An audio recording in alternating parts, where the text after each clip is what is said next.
made it. I made it. So everybody, this is Kevin Plain, Kevin B. Plain, as you may know him on Facebook. Yeah. And the reason I wanted to get Kevin on here is like we're in the times right now where we're like kind of in a recession and inflation is bad. Yeah. And here Kevin is. Did you guys decide to build or buy? We're building a house right now. It's the foundation was poured last week. So Kevin and his wife are building a house, starting a business. Yeah, a little side business. Okay. So tell me kind of how the process is going, because I know, like right now it's horrible to buy material, or at least it was right when we were finishing our house. Like horrible to buy materials, horrible to get anybody to help.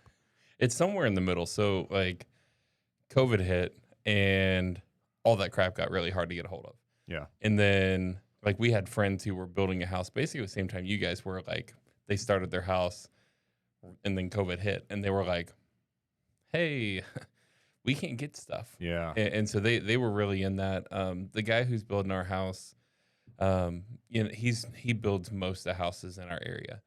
And the supply chain's a lot better. Prices are better than they were, but they're nowhere close to what they were when my friends and them were building. Yeah. I'm cutting out. Yeah. Yeah, it's just a little bit of distance between you and the microphone. We'll go a little closer. Yeah. So it's got a big pad on it. Yeah. But yeah, so we started that. So originally we weren't going to build yet. We were going to wait a couple of years and start building. Just really like 2025 was kind of our original goal. Yeah. But we decided to move that up, partially because of just I don't think prices are going to go back down. Yeah. So what are some of like that. like because I know right towards the end of us doing our house, right as we were kind of getting to, like I said, towards the tail end, we were seeing like a 60% increase. Is that still kind of what it is from pre-COVID? Or Let's is see. it? So, it is about 35%. Okay. Well, that's not near as bad. Yeah, it's not near as bad as it was. Yeah. It's because like I said, my friends, they literally built the house and they locked in their price before COVID started. And they finished their house right after COVID. So like their price compared to my price, it's about a 35% difference. Okay. So when you're saying like they locked in their price, you're talking like they had a contractor. Yeah, they had a contractor agreed. building it, and he didn't raise the prices on them. He ate the money. That's the same guy building my house. Yeah, man. We're locked in a price. If things go crazy, I know he's going to do the right thing. Yeah. But with that, he's been a little more conservative on lowering prices too much. So he's been trying to find that middle ground. Yeah, man. Which has been a real challenge for him. But we feel like economy-wise, or at least I feel like economy-wise, we're really going closer to something and replicating what we saw in the late 70s and early 80s with the stagflation. Yeah. So when the market, everything shot up real high, and then it just kind of stagnated out. And we're kind of seeing that this year.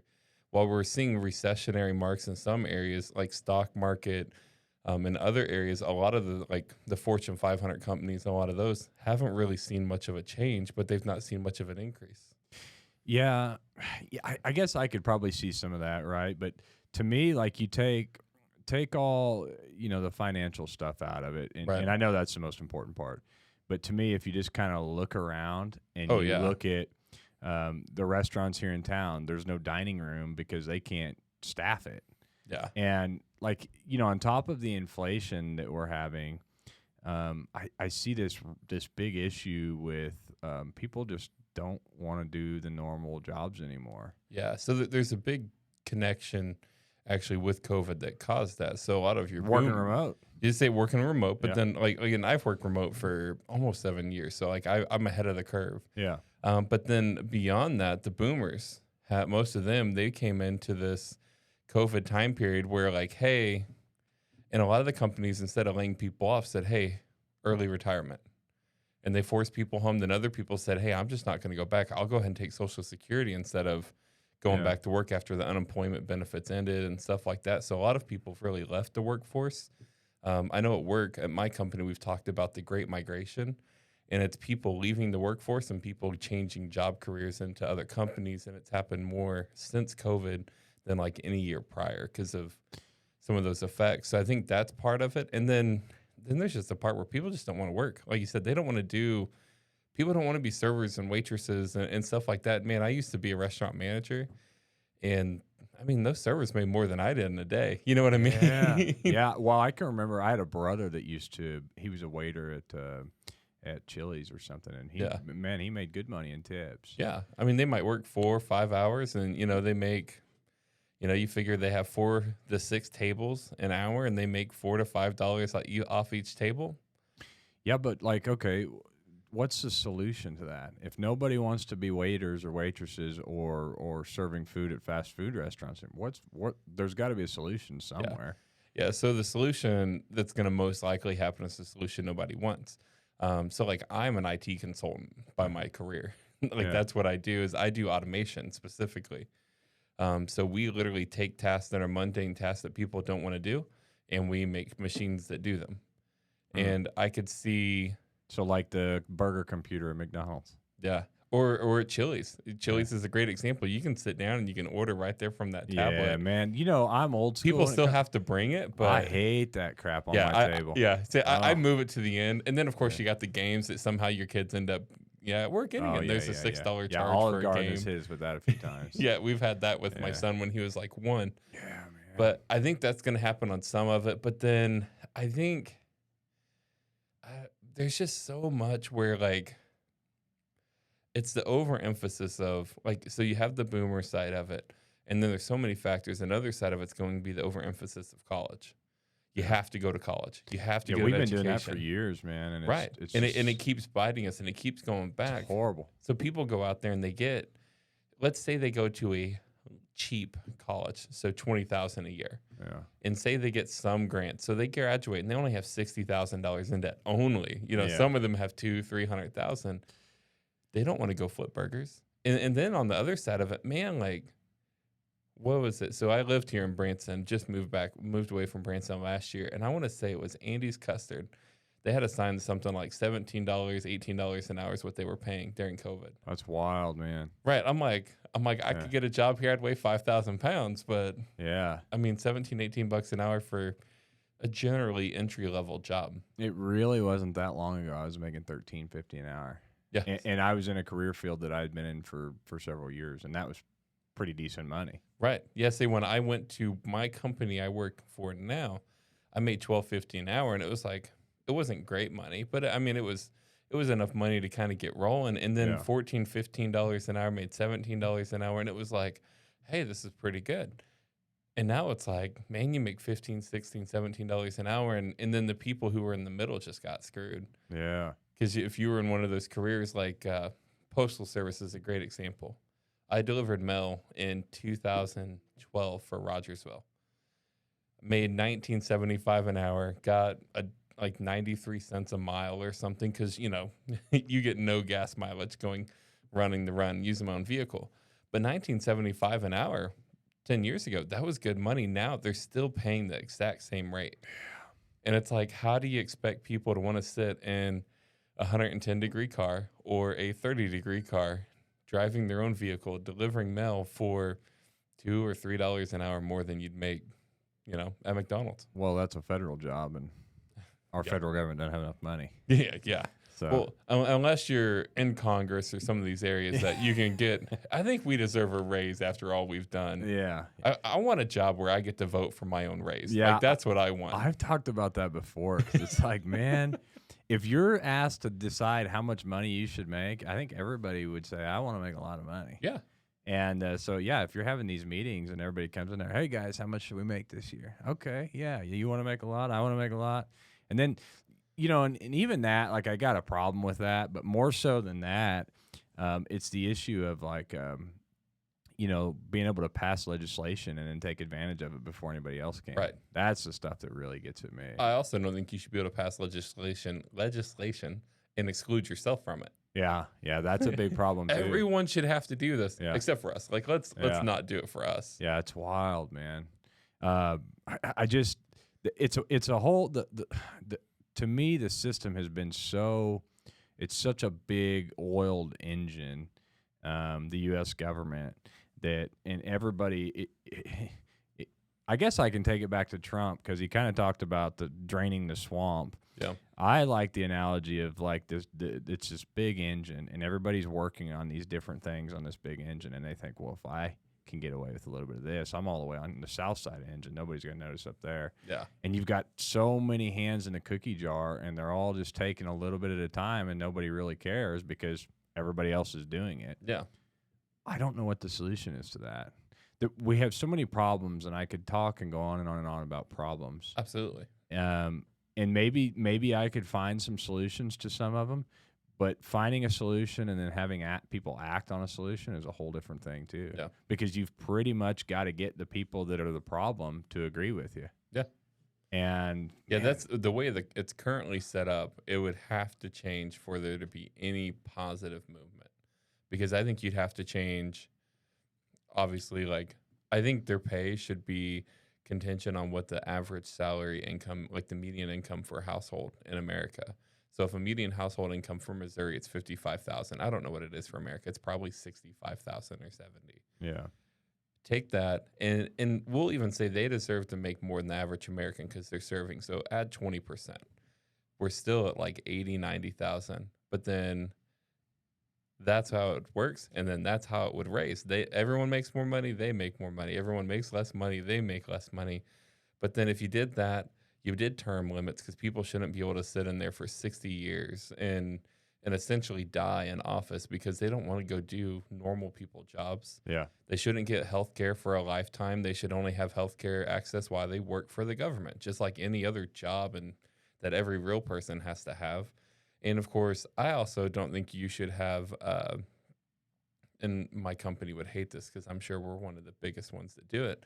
You shouldn't be able to give, I can't think of the term. What is the term? The donors and all of that stuff. And the special interests. Yeah. And you shouldn't be able to have that whole industry of people. They leave office and, hey, I'm friends with all these guys. I'm going to go make 3 times as much for this company, telling them, hey, you should really vote for this. Yeah, I mean, it's legalized bribery is really what it is. Right. And we don't allow that pretty much all other aspects of business. But it's okay and there. life. But in government, you can get away with it. Yeah, so how does that make sense? It's like if you could do those handful of things and you can't legislate any rule that you don't have to follow, I feel like you'd fix a million things. But you're never going to. Yeah. Unless all those people agree, and they're not going to, because that's how they're making extra money. That's how they're lining their pockets. That's how they get to look like they're big, bad Republicans or big, bad Democrats, even though they're all doing the exact same thing. And like, I feel like 80% of them, no matter which side of the aisle they fall on, are pretty much from the same cloth. They might say different things, but how often do they really act on it? Yeah, no, and I've mentioned this in the past. It's like I could count on one hand the people that are in office right now that to me seem like they're really fighting for the people. Right.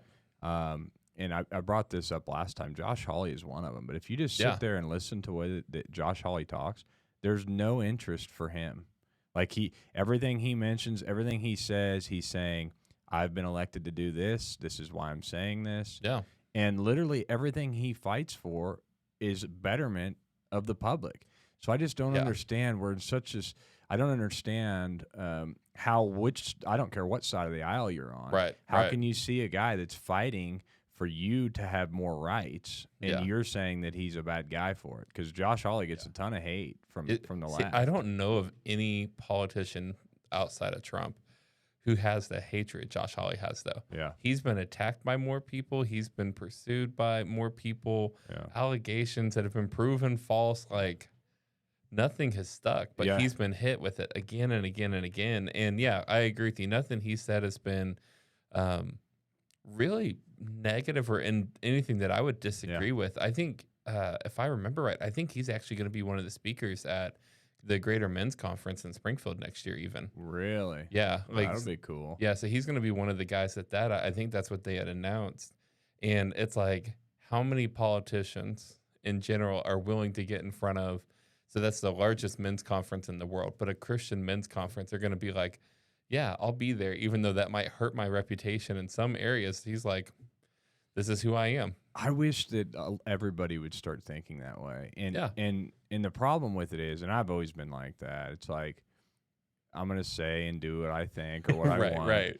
And it's hurt us in the past with our channel, and it's hurt us with on other fronts. But Yeah. if everybody was that way, all this political correctness would just go away. Right. Because at the end of the day, you can't. If you're offending somebody with everything you say, that you're just going to keep digging deeper and deeper and deeper until finally enough is enough, and people just have to learn that person's different than I am. Right. And anybody could come in here and sit on the other side of this table and disagree with me on everything. Yeah. And by the time they left here, I would feel no different than the time that they walked in the door. Because I think that's what's supposed to make like America great, is the fact that everybody is so different here. But man, I've got relatives and stuff that you cannot sit down and have a political discussion with. Oh yeah, most relatives, because you sit down to have a discussion with them, and they get fired up, and then you turn into it's like you turn into some terrorist. Yeah. That they don't want anything to do. That's probably with. words you can't use either. Yeah, man. Yeah, I mean, I don't know. The list is so long, I just try to ignore the list. Right. That's what I run into that a lot, where sometimes I'm considered harsh because, and like I like to disagree with people, like not to the point where but like it doesn't bother me, and I'm like, I want to understand their point of view to why they believe that way, and it drives some people, like you said, some people get mad and they're just completely hot about it. Where there's some people that I've met, and now when you're saying some people, are those some people typically on the left or typically on the right? Honestly, I've seen some of both. So like on the left, it's usually more because like, like I'm anti-abortion, and I'm not for women's rights apparently. Yeah. And I grew up in the South, and I'm white, and I'm a man that's straight, so apparently I'm racist too, and a lot of those things. I've heard that, yeah. And homophobic too, because I'm just not gay, so I'm homophobic, obviously. Yeah. But like I've gotten a lot of those insults from the left. On the right, usually my insults come from me not just worshiping Trump or worshiping certain Republicans because like, oh, they were great. Like I don't think George W. Bush was one of the greatest presidents ever. Sorry, I just don't. No. Like. I don't know what he did to be considered great by a lot of people. He did some good stuff, but like to me, with Bush, it was more of a character thing. Like, I mean, when he went and he was going to play golf and then found out that we were attacked or whatever, or whatever the story is, I can't remember the story specifically. Yeah, but he never played golf again. He was with kids reading or something like that when he found out about 9/11. I remember that. And yeah, and then the terrorist attacks. And so like he had some good things that he did, and I won't argue with that at all. Yeah. But I have a hard time ranking him as just, being like, oh, he's the best. It's like he might be the best Republican of a 20, 30-year stretch. But like if you go back to some of the older guys and some of the stuff, there's a lot of history. Yeah. No, I don't even think I would put him up there in that category. Yeah. And I'm not like a crazy Trump fan, but I think he's done more. He did a lot of good. He has done more than any president in my lifetime. Yeah. And that's just simply because he didn't give a shit. He came in there and he ran it like a business, and he's like, this is dumb that we're doing, fix it. Yeah. And I agreed with most of his, I agreed with his work a lot. Yeah. I didn't always agree with his tactics, but I agreed with his work a lot. Yeah. And I agree. I think he did more. He definitely more than any president, like because me and you're about the same age during our lifetime. Like there's not. Yeah, no, I can't think of any other president that's really I like done Bush, that much. But Bush doesn't come close to Trump and policy. But so to go back to what you said a minute ago, you said you've seen it from both sides. But in my experience, and I've seen it from both sides, but usually on the right and people that disagree with you when you say something they that just kind of leave. Or they just kind of razz you a little bit, but it's no big deal. Right. But this hatred that comes like, from the other side is more what I'm from talking Facebook. about. I'm going to write letters to your employers to get you fired. Yeah. Like that's the stuff that I'm talking about. That's the nasty stuff. Oh yeah. And I haven't really. I'm sure there's people out there on the right, but I haven't witnessed that. And I do have some points where I disagree with people that may be on a firm belief on the right. Yeah. But I don't believe in the whole, and it's both sides. But I do feel like I see it more on the left of I'm going to attack everyone for not being PC, but then I'm going to give everybody offensive nicknames. And I'm going to call them all these offensive names and all these offensive words, and then not understand history. And they're like, oh, you're like Hitler and you're, you're a Nazi. And it's like, you don't understand what you're talking about. And it's like, I'd love to have a conversation, discuss it, but you don't want to hear it. And I have experienced that more on the left side than the right, for sure. Man, honestly, it's almost funny to me, a lot of the left's like talking points. Yeah. Because they'll say, women's right this and women's right that. And then they can't define what a woman is. That guy just had that show out. Oh, my gosh. Did you watch that? Yeah, on the I saw Daily that. Wire?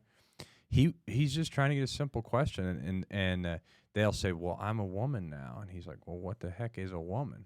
Yeah. If you're telling me you're a woman, what is a woman? Right. I just feel like a woman. Well, what does that feel like? What is Right. that?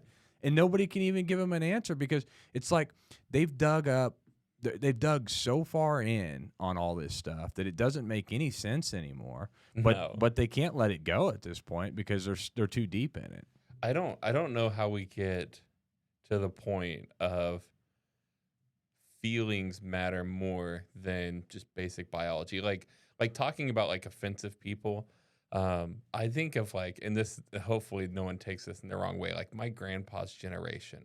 My grandpa was a Navy sailor, and some of the stuff he did and some of the stuff he said, I mean, I could tell you stories, and he passed away a couple years ago, and I could tell you some of the stuff that he did, and you would just be mind blown. But he just didn't care what people thought, and he didn't care about people's feelings in that sense. Yeah. And we went from that generation, because almost like the movie Gran Torino, it's about guys like my grandpa. Like I grew up hearing all of those slurs and and honestly, I'm probably tougher for it. Yeah. Because I'm not like, oh, words, sticks and stones, or the, words hurt. You've obviously never been shot. It's such a snowball too, because then anybody can decide at any time what this word word's offensive. upsets them. Yeah. Yeah. And where does it stop? Where does that go? Where do people quit treading on, like everybody's walking on glass? Right. In this, the whole thing is just, man, it's crazy. Yeah. And I want to say this, when I started this, and for anybody that's listening right now, this is not like, I had no intentions of being like a political podcast. Right. I had, you and I didn't talk at all, like really what we're going to talk about. I mean, but it's like, this stuff is past politics at this point, and it's life, because it's everywhere. I was never political, never. And then, but when it starts affecting your daily life, it's like something's got to give. And I think that's the problem, and that's how we got to where we are. Is I wasn't really political either, and there's a lot I feel like that weren't political until it really got into our life. But so much had been taken and so much had been done by the time it got to us. We've been sleeping. We've been sleeping on it, man. And so now we're awake and we're trying to push back a little bit. Probably one of the most offensive comedians that I love of modern time is Dave Chappelle. And it's hilarious. just because he lays it out there. Yeah. And some of the stuff he says, I'm like, people are hating on him for it. And I'm like, I agree. Yeah. Like, he is a Democrat. Like, he has talked about it. He is not a Republican. He's a Democrat. And he's just like, this is stupid. Yeah. Like, his entire show, like the Dave Chappelle show that was on Comedy Central, he would literally be able to do none of the episodes. Not a single one in current He day. would do them anyway. Yeah. But he'd be on his own like website or something, basically. Yeah, He'd be independent. Dave Chappelle has bashed white people more than any other person, race, gender. Absolutely. I don't care about any of that. Absolutely. And I still think he is funnier than hell. I don't care. Because I'm not offended by it. Yeah, no. And why would you be? Like, I don't know him. I don't care what he thinks. Yeah. Like, about me. Like, what difference does it I'm make? pretty sure he makes a ton of Asian jokes, and his wife wife's is Asian. Yeah, I mean, that's like, look, we have to get back to like being able to crack jokes at people and move on from it. You know, I don't know, man. It's a crazy place we're in, and I think that part of life is what is kind of scary. Yeah. And that's where, like, for us, like on the house, it was just like we just kind of looked at each other and said, one, can we afford it? Yes. The second part of it was like, do we really think things are going to be better in 2 years? Do we think things are going to be better financially or whatever to build a house with a, being 3-4 years into a Biden presidency. And who knows what's going to happen next time? Like, I don't know. You know what I mean? Like, it was kind of one of those things where it's like, do we really think things will be better? And I'd love to say they will be, but yeah, I mean, you don't want to be that statistic of person that just waits and waits and waits, and for then you things to never be find perfect, it. and Yeah. you never get it. So we figure it's like, you know what? I don't think we're likely to repeat the fall in the housing market that we had in 2008. Not right now. Then I don't mean not ever, but I think we're a ways from that just because of where we are financially. People aren't as burdened by their houses as they were in 2008. They weren't as overextended. There's still a lot of those guidelines that are in effect. I do think craziness could happen and people get unemployed, but right now, I mean, how many jobs do we have available? Yeah, I don't know. We have a shortage of houses available. Like, I saw a graph just last week, 2 weeks ago, and the housing number, like, you can see houses available in 2008 was so high. And then it's just fallen, and it just barely creeped up a little bit. And, like, the houses available is not enough to keep up with population looking to buy a house even right now. Yeah, but I almost feel like population aside, if you can't afford it, you can't afford it. Right.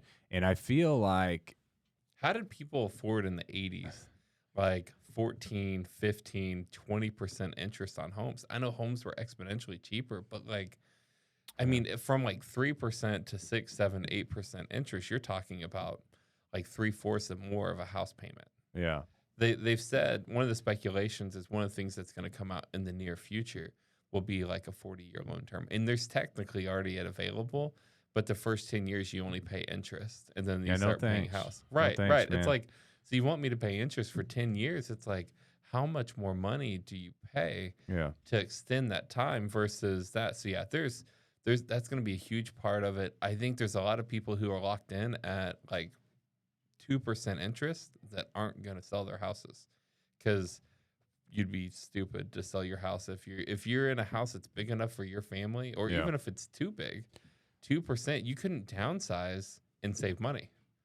No, I think that the time to sell is kind of come and gone. Yeah, I've seen a lot of people put their houses for sale because we sold ours last year, and the reason we sold it last year was I felt like by the end of the year, first of the year, the housing market would start slowing down. We sold our house in 5 days, and we had 12, 13 people look at it, had multiple offers on it.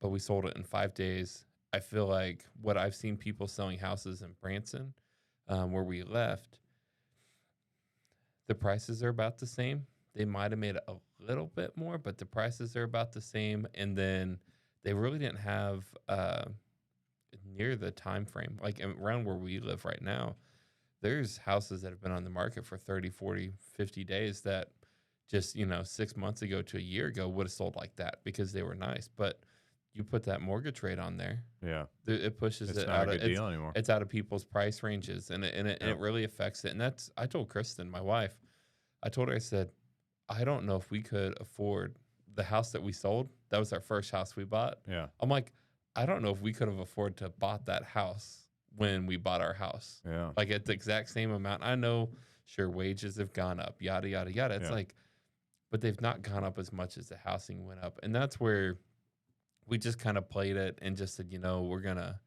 take a little bit of a risk, but man, our land's paid for.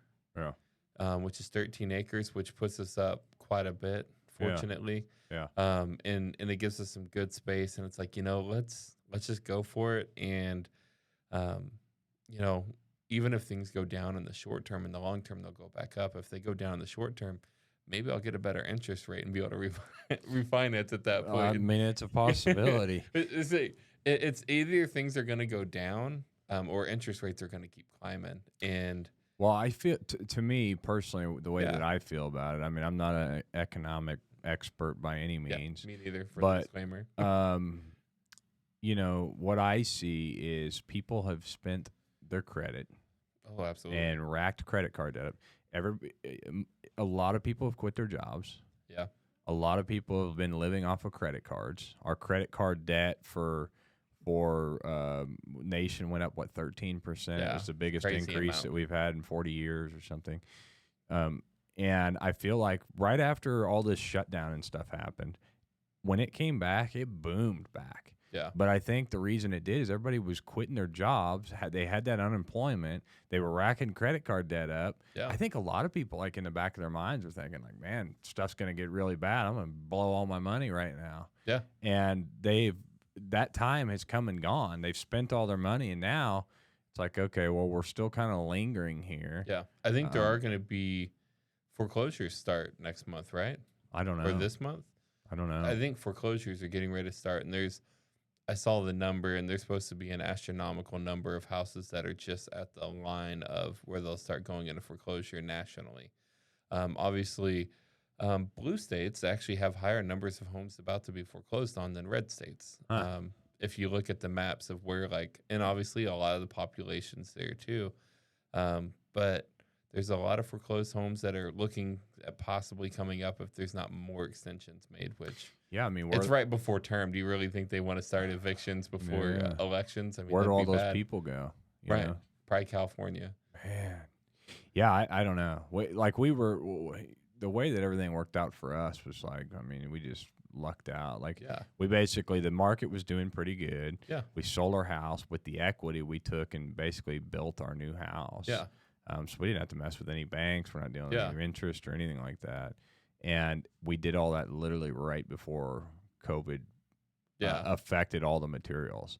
But it was early on enough in COVID where I was able to get the time off from work because we were like shut down. Yeah. And we built the house in 70 days or 60 something days. So, I was working mostly remote in that time. And yeah, man, I mean, it worked out perfect for us, but I just don't see how people are going to do it. I don't see how people are going to afford the interest rates. I don't see how people are going to, if your house is being foreclosed on, you got to go somewhere else. Yeah. And I just don't know. You even go renting is go rent a place. Yeah, man. And it's insane right now. That's where we looked at. And that's part of why we weren't in a big hurry, is my wife's cousin, like their parents, and it's one of my best friends, his in-laws, they own the house we live in right now. So with them owning it, we're renting for what we were paying for for our insurance on our mortgage in Branson for our house down here. Our insurance and taxes is equivalent to our rent. So it's like we're not in a hurry, but then just circumstances kind of made us think let's just go ahead and get this going. And what kind of a time frame is your builder giving you on? He's saying 3 months, but I'm figuring. I don't know if you'll be able to do it in 3 months. Yeah. See, we've joked around with him. He said I might be able to get you in by Christmas, and I said, well, we're going to Hawaii to celebrate our 10th anniversary in December, and then we have Christmas. It's like I'm not moving in December, so yeah, you can shoot for it if you want to. I said, but and we've we need it by November. You said we need it by Thanksgiving. Never give him any more time. Say, okay, December would be good because he's probably gonna come in January anyway. And maybe even later. I don't know. And that's what we've just been like. Yeah, that's fine. We'll figure it out. And in our heads, we're thinking Easter. Easter's the date we hope to be in by. So it's you can exceed expectations. His son is his project manager. He's the one that's doing most of the on-site work, and he didn't know the timeline or anything that his dad had told us. And I said he told us he'd have it done by the end of next month.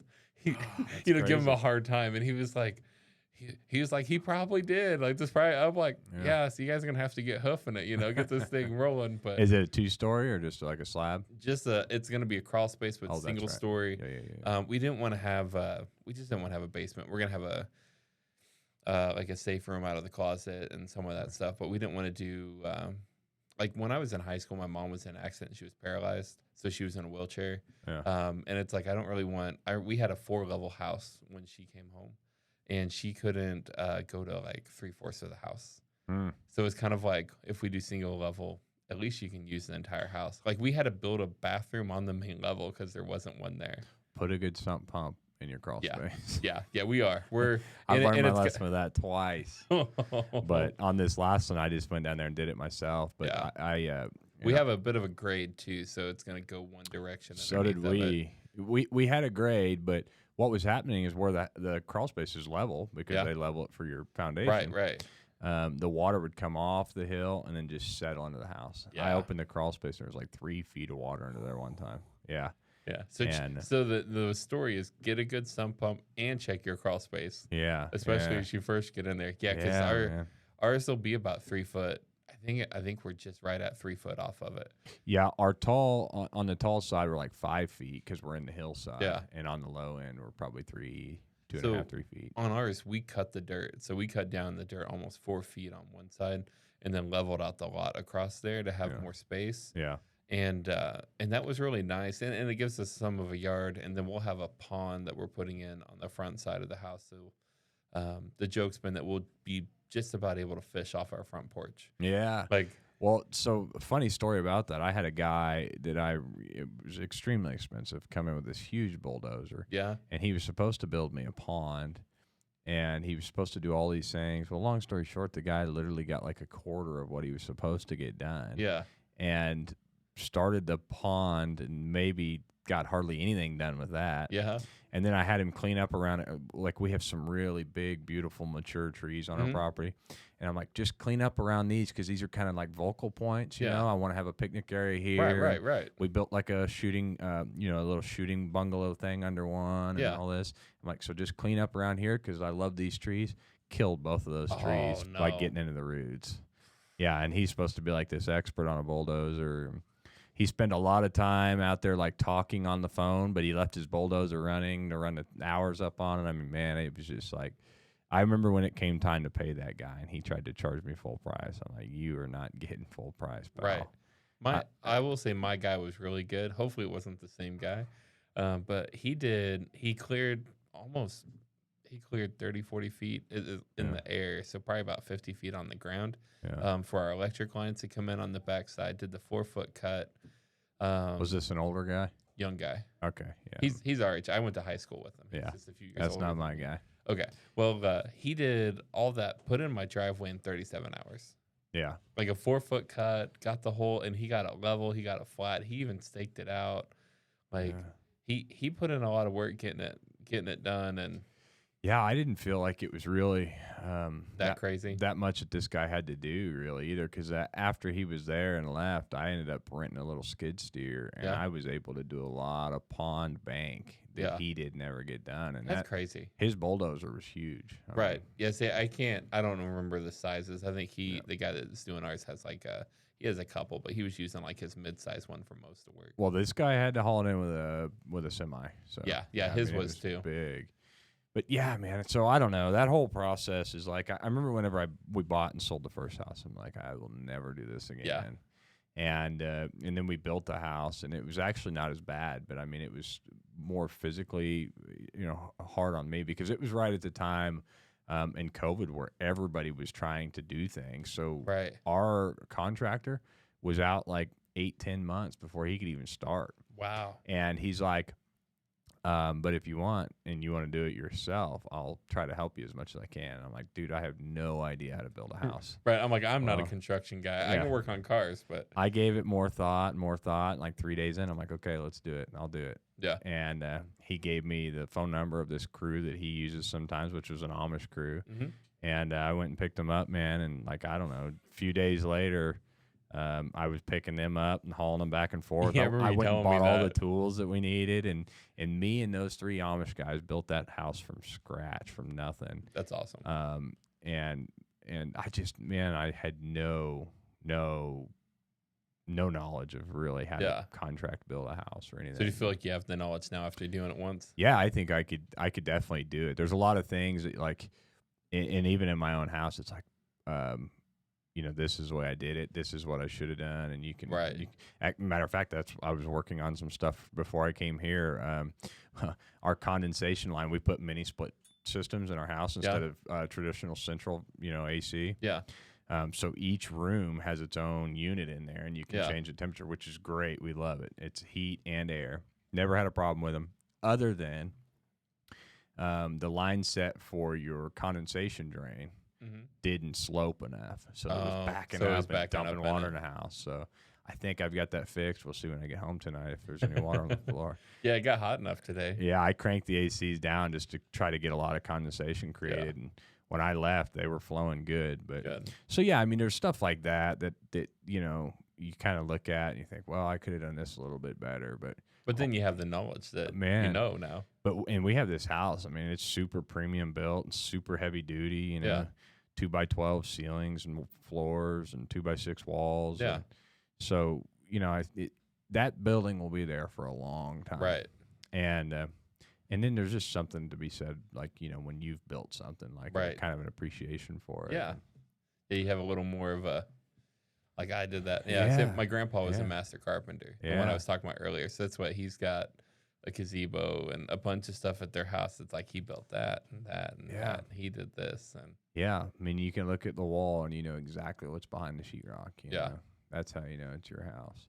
But there's a lot of man, and that comes back to a lot of things. Like, a lot of people take for granted the craftsmanship or the work or the expertise that it takes to do a lot of things in this country.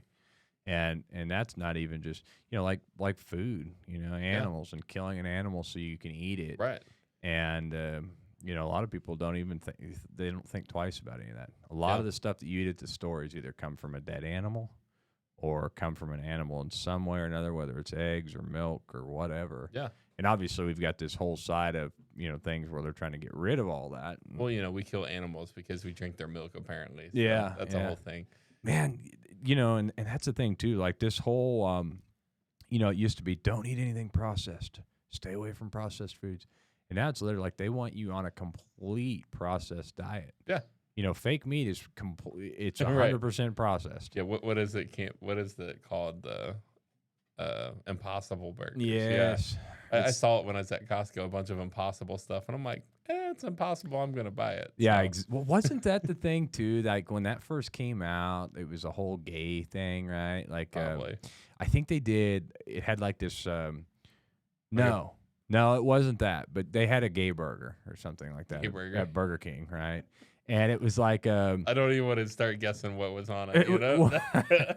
It was just a Whopper.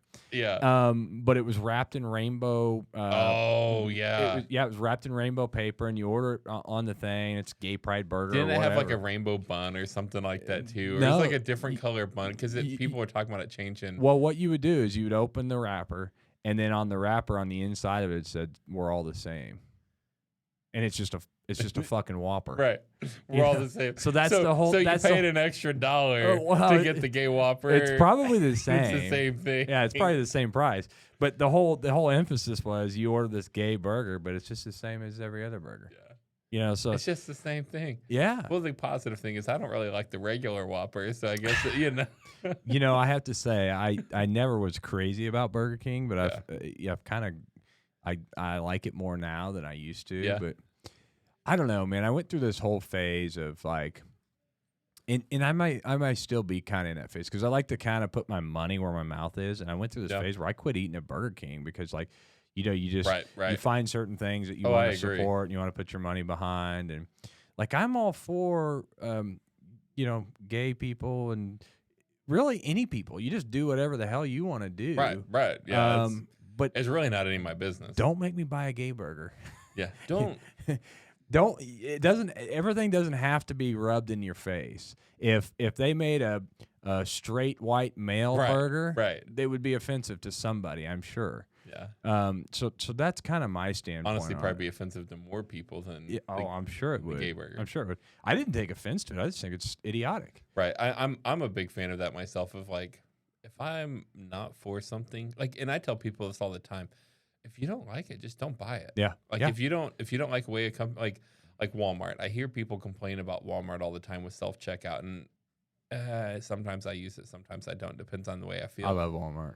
My favorite thing to do, well, that's the thing. It's like if you want to complain about it, you want to complain about employment, I said, here's what you can do. If you're worried about somebody being employed at Walmart, do grocery pickup. Someone's got to literally walk around and pick up all of your grocery items. I'm paying them for more time than you are for self-checkout just by doing pickup. I don't know. That's such a stupid argument, though. These people that hate this automated stuff. Yeah. It's like, and the funny thing is usually it goes hand in hand with the same people that are complaining about employees complaining about not getting paid enough. Right. But just do it, like.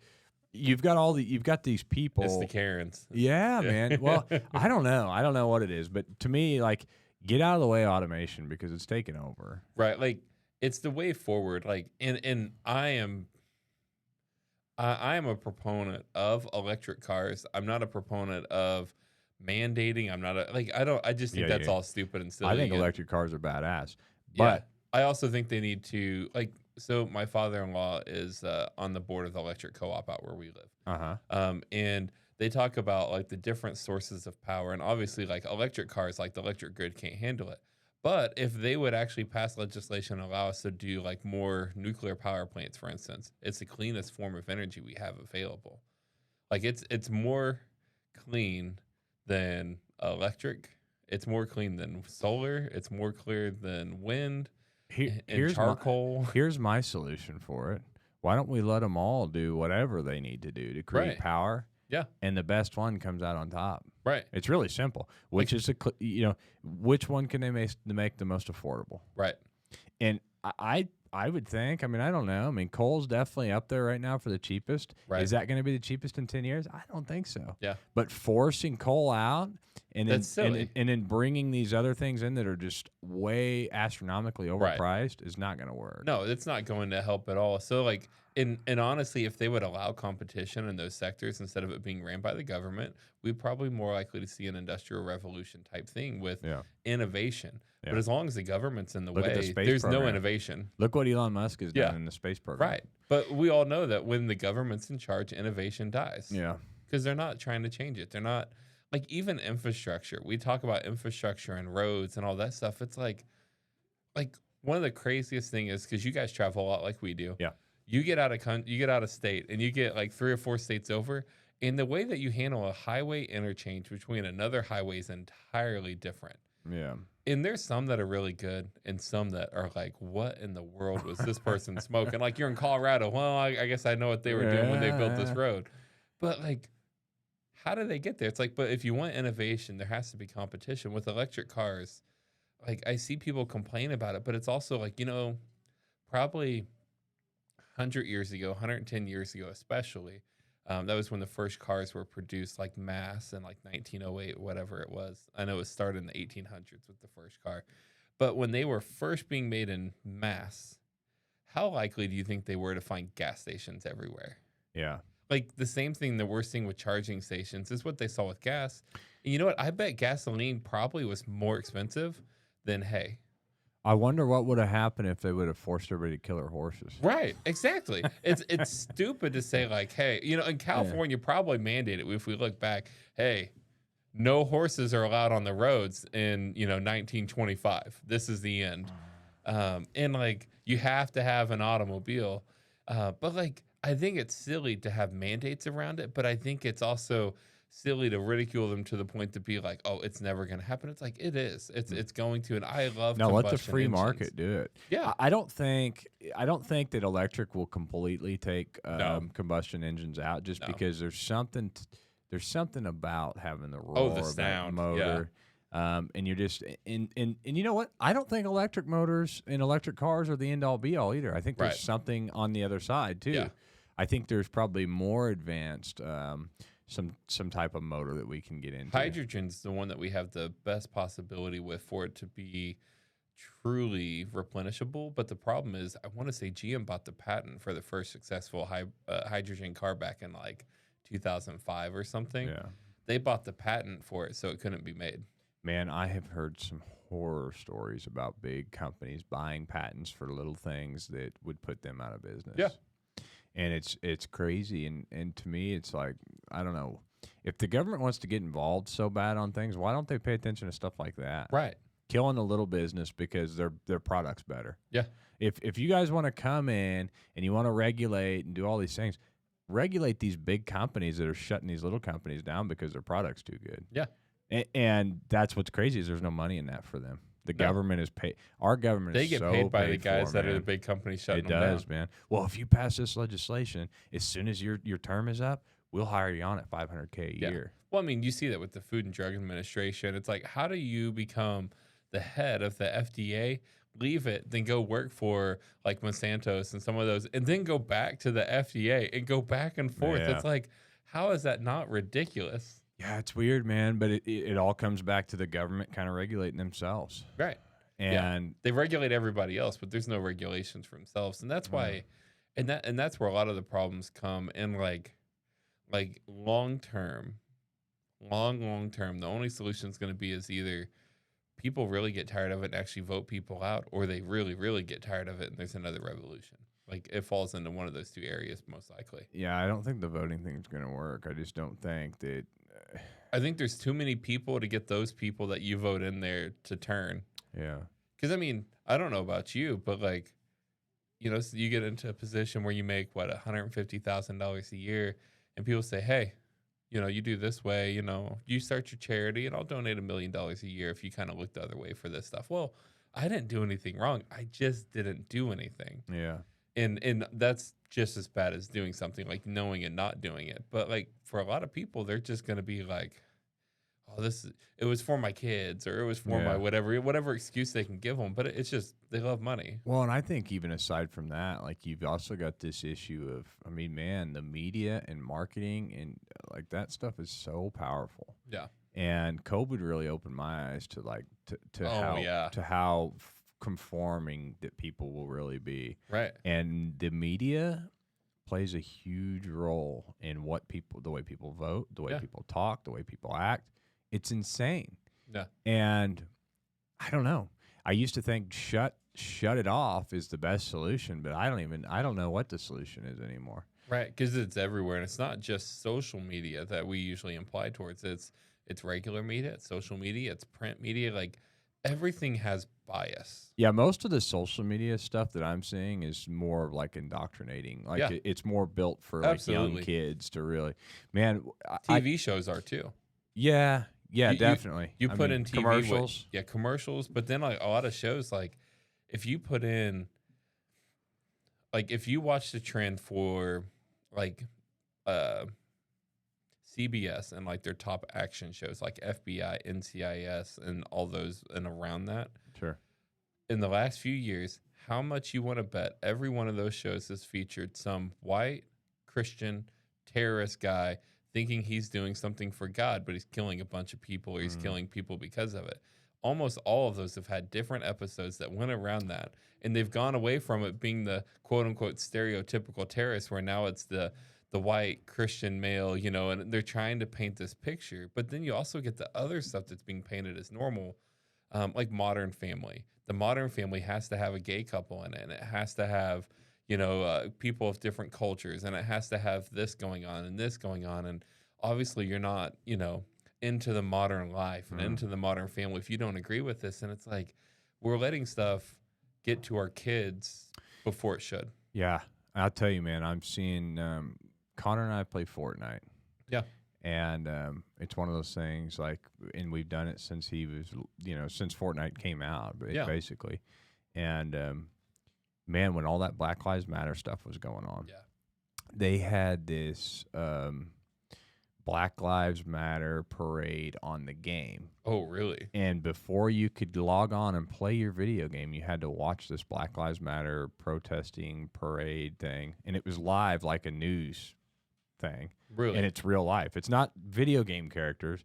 It's real life people doing a Black Lives Matter rally. And you have to watch that before you can play your game.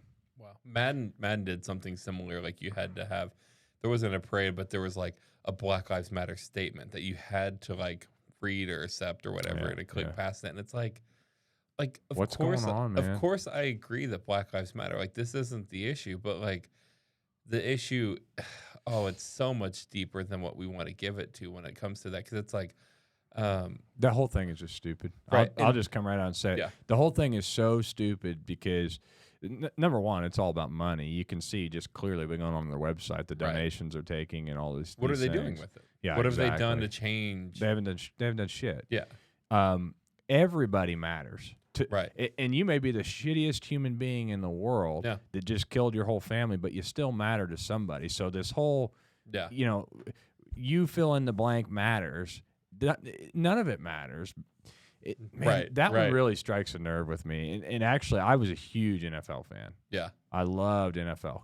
We used to watch that. Yeah. And I haven't watched it since all that nonsense went on. And it's like, to me, how can you – honestly, it's kind of the whole – how can you be out there making millions of dollars and your complaint is that you're oppressed? Right.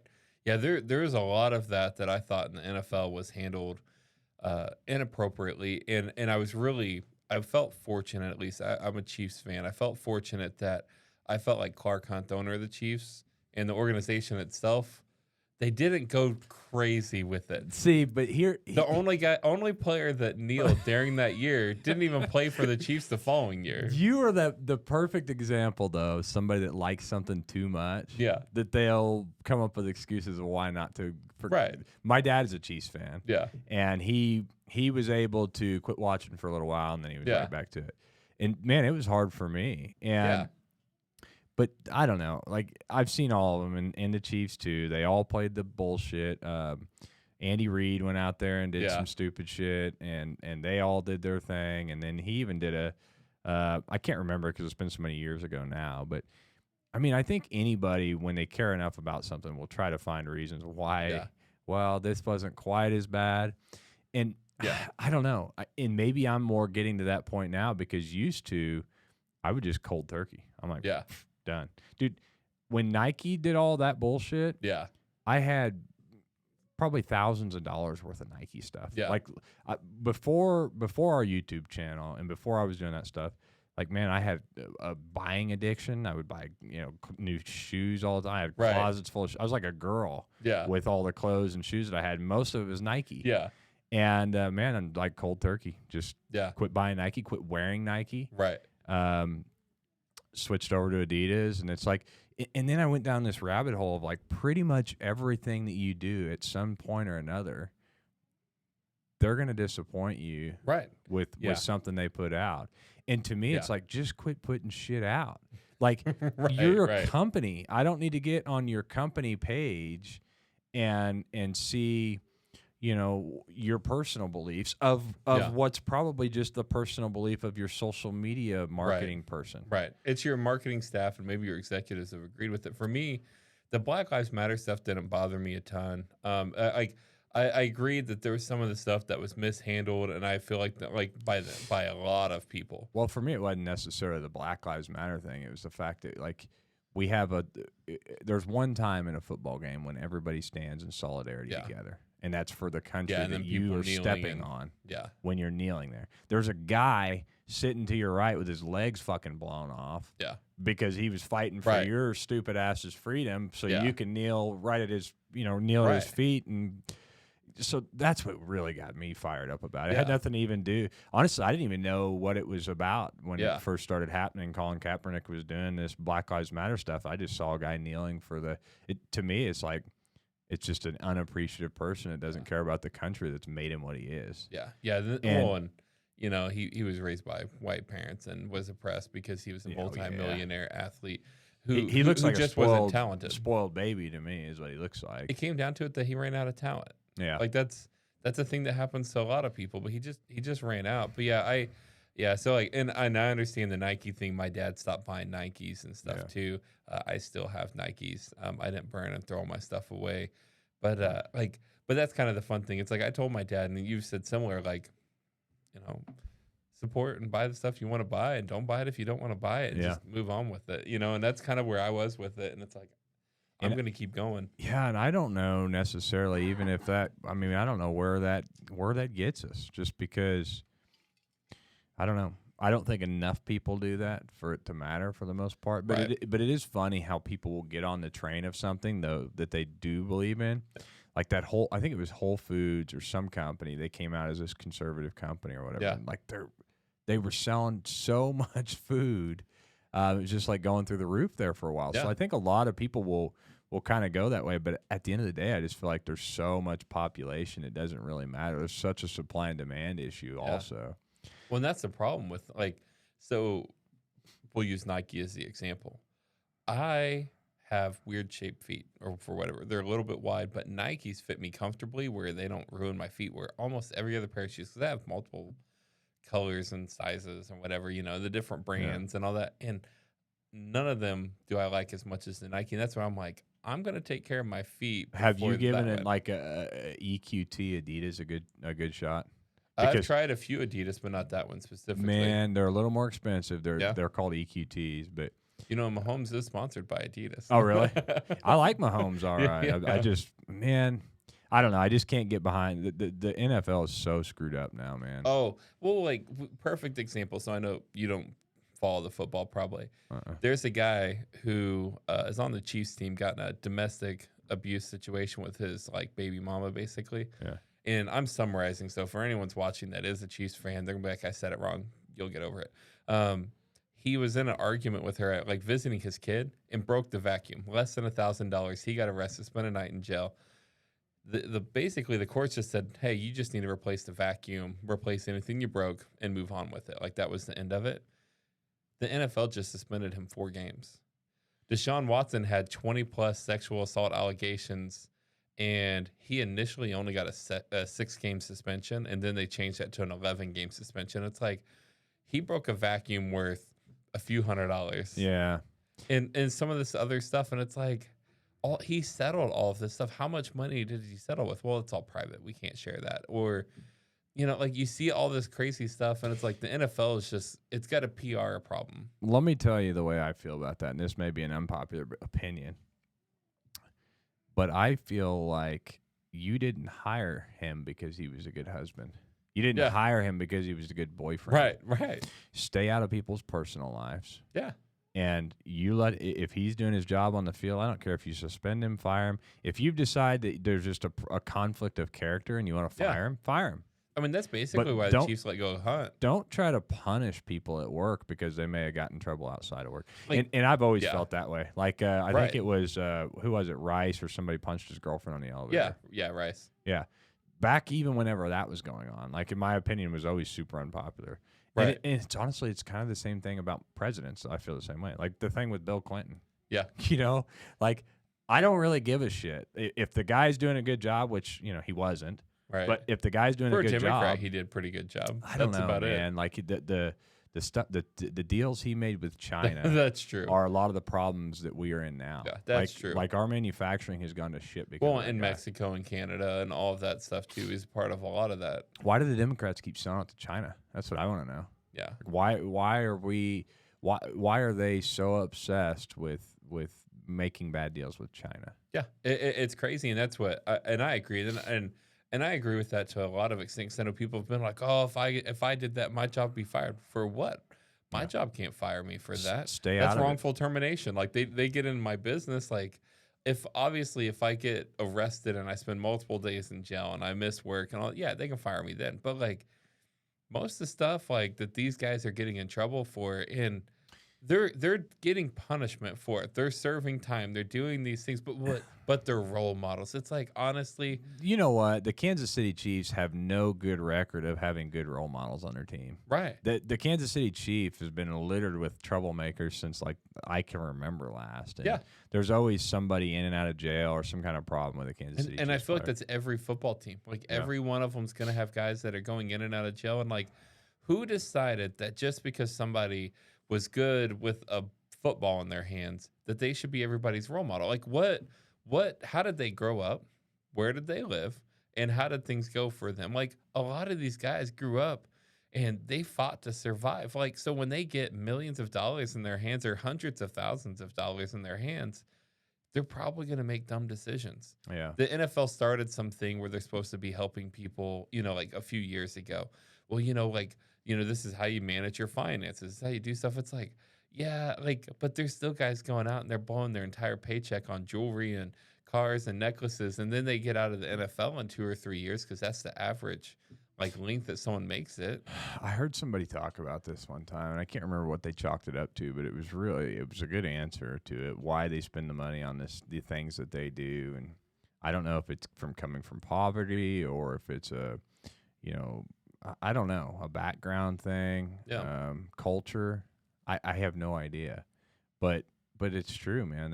They'll spend all this money on these really stupid things, and I don't really know. I mean, I don't know. I don't know. It's everybody's money. They can do whatever the hell they want with it. Right. I guess that's the best way to feel about it. If they want to be bankrupt in a few years and that's their business, then you got guys that are like Gronkowski, and there's a handful of other guys that didn't spend a single dime from their contracts. And they're like, oh yeah, all the money that I spend from commercials. And it's like, yeah, that's why he's in multiple commercials, because he's like, hey man, I need some spending money. Yeah, you can tell the people that do it right. I mean, look at the Manning brothers. Yeah. Both of those guys have been, just career geniuses, and Yeah.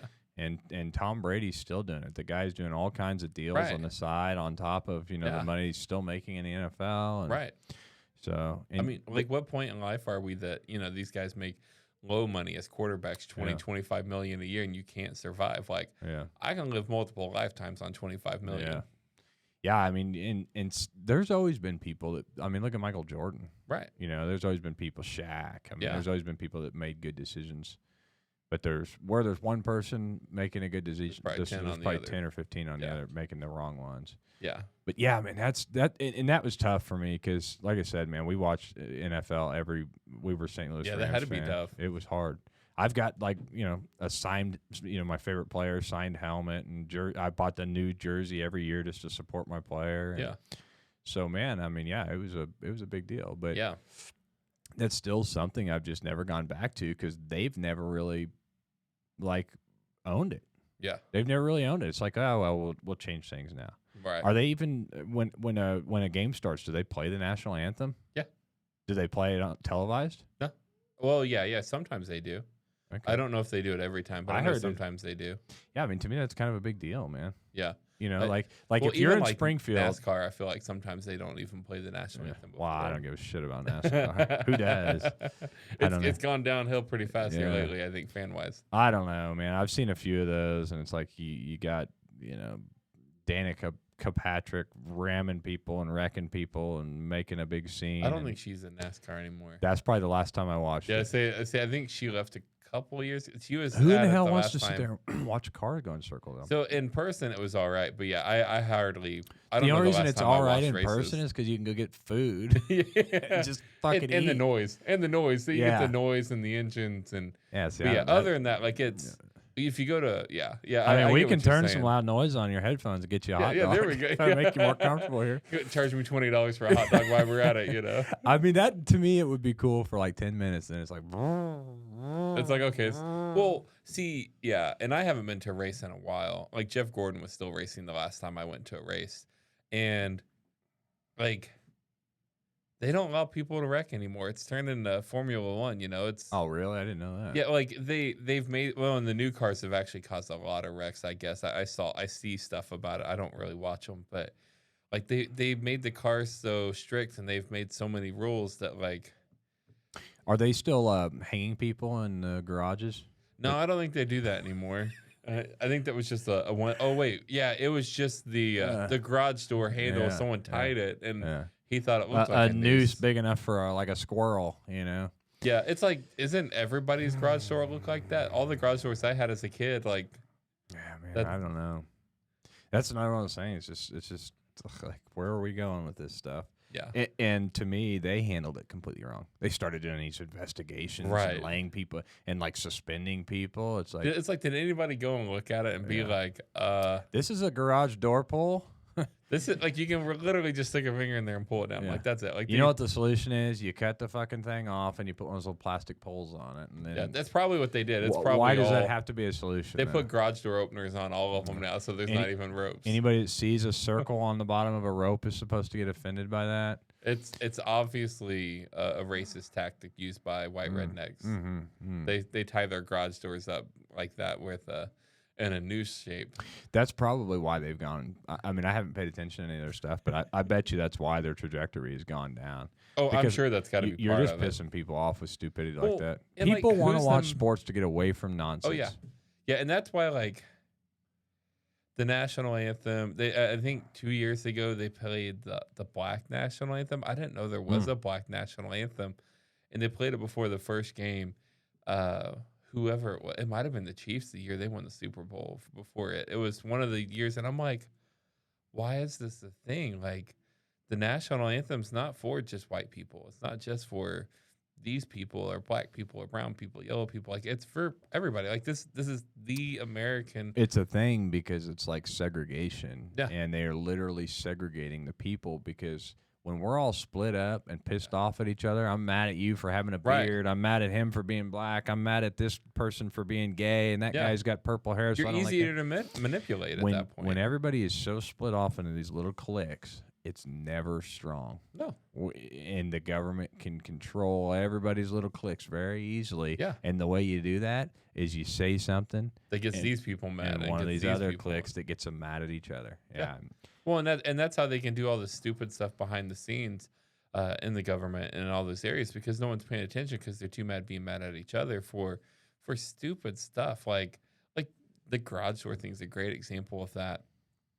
Obviously, anytime that there's someone in a position of power, people are going to, have a bad circumstance. But I mean, there's also around the same time of one of the major shootings that happened with a police shooting, there's a black cop that shot a white guy in like Boston or something somewhere, and there was nothing about it. Yeah. And it's like, why is this not why is it we only get angry when it's this? It's like, oh, because it only benefits them to make everybody mad at each other. Yeah, and it's like Ben Carson used to try to shed light on like black on black crime and Right.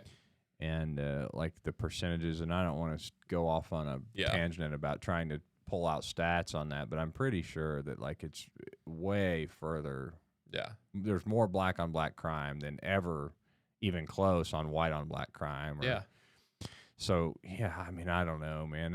It's all about a narrative. It's all about money, and it's all about trying to create division.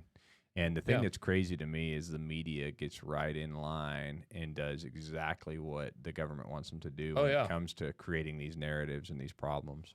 Yeah, and they get everybody going, and that's where it's like, and that's where some of the stuff where I separate myself from it, and it's like, is this going to be better if I stay away from it? Am I going to be better if I stay away from it? Is this going to help anybody? And it's like, if we can't find common ground with one another, no matter backgrounds, because that's where like, I really don't care if someone's Democrat or Republican. I don't care if they vote for this guy or that guy. And I don't I want to have conversations with people, and I want people to know that like, hey, your opinion's your opinion. Whether I agree with it or not, it really doesn't matter. Yeah. And I don't know why we're also, and by we're all, I mean just society in general, why we're also against people having a different opinion. Because it's like, at the end of the day, your opinion's your opinion, my opinion's my opinion. Who really cares? Like, if me and you sat at the table long enough, and we've already found NFL, but we could probably find something else we disagreed on. It'd be like, oh, well, in a lot of circles and a lot of people and at a lot of tables, oh, we found something to disagree on. Well, I hate you. Yeah. And we're done with this. Yeah, I just had a conversation kind of similar to this with my brother. Yeah. He's left now. Never used to be. But he's found this passion in carbon and CO2 and pulling carbon out of the air and injecting it in rocks in the earth. He's deep in this climate stuff. Wow. And I mean, this guy was ready to go to blows because I'm just like, I don't care. And if cut I the don't, catalytic converters out, yeah, man. If I don't care, I am the bad guy. Right. I am I could almost see, like, if you don't care, you want people to die. Yeah. That's the way he felt. Yeah. It's like our kids have to live on this planet. And so my question to him is like, we may think that injecting this carbon into rocks deep in the Earth's crust is okay. Now, what if that causes a problem? Right. What if that starts causing some kind of expansion? What about manipulating the climate? Yeah. And it's like that's the thing about science, right? And this is my thing with science. I think science is great. Whatever. Do your thing. But scientists are always 100% correct until they're wrong. Right. And you that's know how the way, often they're wrong? Exactly. That's the way science always works. It's like, oh, no, we know for sure. We pulled this and we did this and we got all this information and we're 100% sure this is the way it's going to be. And then 10 years down the road, oh, well, we were wrong. We're smarter now. When we were in middle school, didn't Al Gore say like we'd all be dead by now? Like, weren't we all supposed to die from like floods and stuff? Like, there was supposed to be total climate change and the movie. The Day After Tomorrow. Yeah. The waters have melted and it's past this point and everything freezes and it's all giant it's a cool reset. movie. It's a cool movie. But you know how realistic that movie is? Man, how are they getting people like that's kind of the thing that woke me up to it because my brother was so much different and he did like a 180. Yeah. And so before before him, I was thinking, there's no people aren't dumb enough to do that, or people aren't dumb enough to do this. And then it's like, my brother wasn't particularly dumb. Yeah. So what the hell happened? And like, and not even that, like, you have your beliefs, but how can you be so deep rooted in something that's just blasted on the TV? And he's researched online and all this stuff. How can you be so rooted in that everybody that doesn't believe in it is the enemy? Yeah. What have they done? What have you done to yourself to where you're enemies with anybody that doesn't think the way that you think? And that is the real problem that we have right now, is that we follow these things, and then we get down to the line of like, oh, well, obviously you don't care about people, because that's the points that the sides try to make. Well, you do this, you don't care about safety. You do this, you don't care about that. And it's like, I try to avoid those kind of punchlines, because it's like, it's just ridiculous. And like, my job, like, I literally have to ask questions about how something is, so we can remake it. One, so we got to get the steps right, but then also, how can we do this better? And if everyone had the standpoint of, I'm going to ask questions until I know what's right, we'd be in such a better place. Yeah. Because, like, yeah, people put blinders on for their narrative. Yeah. And I know I'm wrong on stuff. I guarantee I'm wrong on stuff. And I'm okay with that. I'm going to learn eventually. I would say one of my biggest, like, and I don't want to get too crazy religious-wise here with you, because I know that you're Christian and I see your church stuff, but yeah, like, one of my biggest things, that I'm Christian, I believe in God, but man, I will get into the Bible and I will find so much stuff that I'm just like, that just seems like a story. Yeah. You know, and I find myself, and I do that often. Like, I'll, you know, a lot of these things, they seem to me like they are things to mention. It's this really good story that makes you feel good about being a believer. And I feel like it's kind of, there's a lot of stuff in there that's kind of to get people to follow and get people involved and stuff like that. And I feel like a lot of people do that. Like, and people are always bending religion to kind of suit their needs. Right. I mean, you can take any verse and I can make it say anything I want. That's right. Whatever you're looking for, you can usually get there. And then, like, and then depending on which parts of the Bible you're in, a lot of that, you know, in the first 5 books especially, it's not even written word. That's oral stories that were later written down. Yeah. So, like, they're literally stories that were written down who knows how many years later. Yeah. So there's going to be some of that that's going to go on. Then you're going to have the prophets and a lot of the stuff that goes on with them, which aren't usually very feel-good stories. There's some parts of the Bible where I'm like, did they really need that story? Yeah. Like, that seems to kind of go against the image that they're going for. You know what I mean? Because, like, it probably helped them in a time, maybe. Or yeah. It's like, did we need to have the story about this guy who really lusted after his stepsister and then basically raped her? Like, you know, do we need to have that story in there? That's wild. You know, so you have some of these stories. Then you have the New Testament, which is most of those were written somewhere around 20 to 30 years after Jesus died. For most of those books when they were written, and they're retellings of the story. But you know, I'm actually an ordained minister myself, so I have some education. But I know a lot of pastors when I talk to them. Yeah, like, I'll talk to them about church size. Hey, how's your church going? Oh, things are going great. You know, we're averaging 100 people this year or whatever. And you go visit their church and there's 65 people there, and you're like, man, what's going on? I thought there was more. And half the time, it seems like that number is based on whatever the best day was, like whatever their Easter number was. And that's not all of them. I don't want pastors all getting mad at me for calling them out on this, since I'm one too.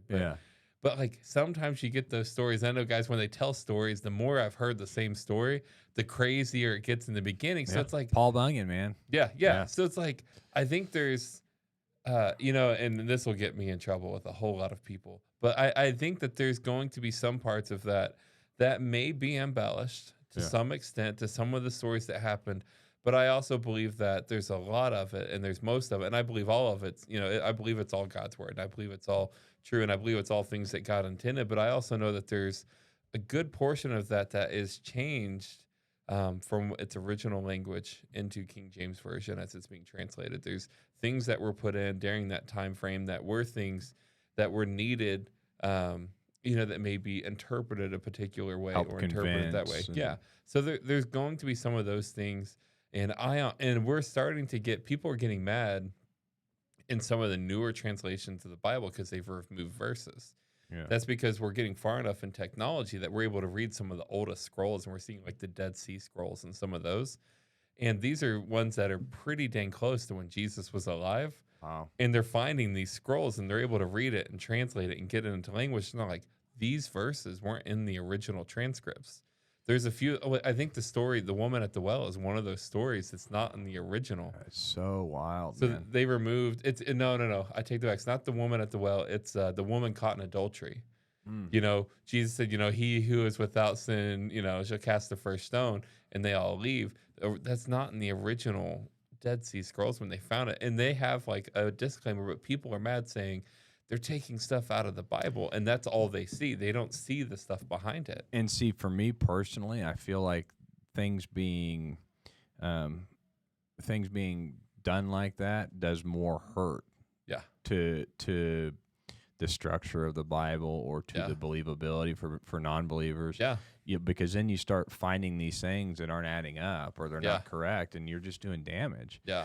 But my thing has always been like, God gave men the right, or whatever you want to call it, to choose, the option to choose, to make bad decisions, to lie, to do these things, to be deceitful. Yeah, that's an innate ability. And then and correct me if I'm wrong, because I'm not like a religious nut by any means. I just look, and it's just like in life. I just question, I like questioning things, and I like talking about things. You're good, and that's the way you learn. I'm not really offendable, so go for it. Well, so my whole thing is, if God gave you these decisions, and I don't know if the way the Bible is written, He had people do it on His behalf, basically, right? Yeah. He's basically saying, I'm giving you this. I want you to write this, but I've also given you the decision to be a liar, deceit, and manipulate, and do whatever the hell you want. Yeah. Here you go. Right. And then we're expected to think that what is in that Bible is exactly what God thinks or what God said. Like, and I don't mean this in any negative way towards God or religion or anything that we have. Because I am a believer. I pray nightly. I have, I like to feel like I have a relationship with God that's like a personal level. I don't go to church that often. Yeah. I like when we go to church. Like, I love the energy of people that it's really that drives me to church. Like this energy. And that's what church really is. It's the community. Yeah. Yeah. And, but to get to my point, it's like, I feel like, so he's basically giving you this, and you don't think that a lot of these people and a lot of the crazy stuff and the crazy mindset that some of these people may have been in, they thought, well, if I write this in here, this actually helps me right now. Yeah. And so that's where like a lot of fear for me and a lot of the stuff that's in, in the scripture and things, like I feel like it's directed. Like, there's a lot of things in there that says it's okay to do, probably just because that was convenient for them to do at the time. Yeah. And I don't necessarily know. I mean, I don't know all the religions. So there's a line in between, like God gave 10 commandments, and the Israelites basically went out and created another 600 plus laws, because for their belief was that man had to be perfect for Jesus to come. So like for the Savior to come, they had to be perfect. So they made more and more rules so we could adhere to the 10 commandments. Jesus himself, as you get into some of the new books, just talks about like all we have to do is love God and love one another. Like everything else you'll keep. And man made it really complicated. I think it's good, and I think it's healthy to be skeptical. If you could get most people who are Christians to be honest with it, they'd be like, yeah, I'm skeptical sometimes. Like, I read some of these stories and I'm like, this really happened. And like, and that's part of like any believer's faith in any religion. Like, it just takes some faith to be like, okay, I believe this is true.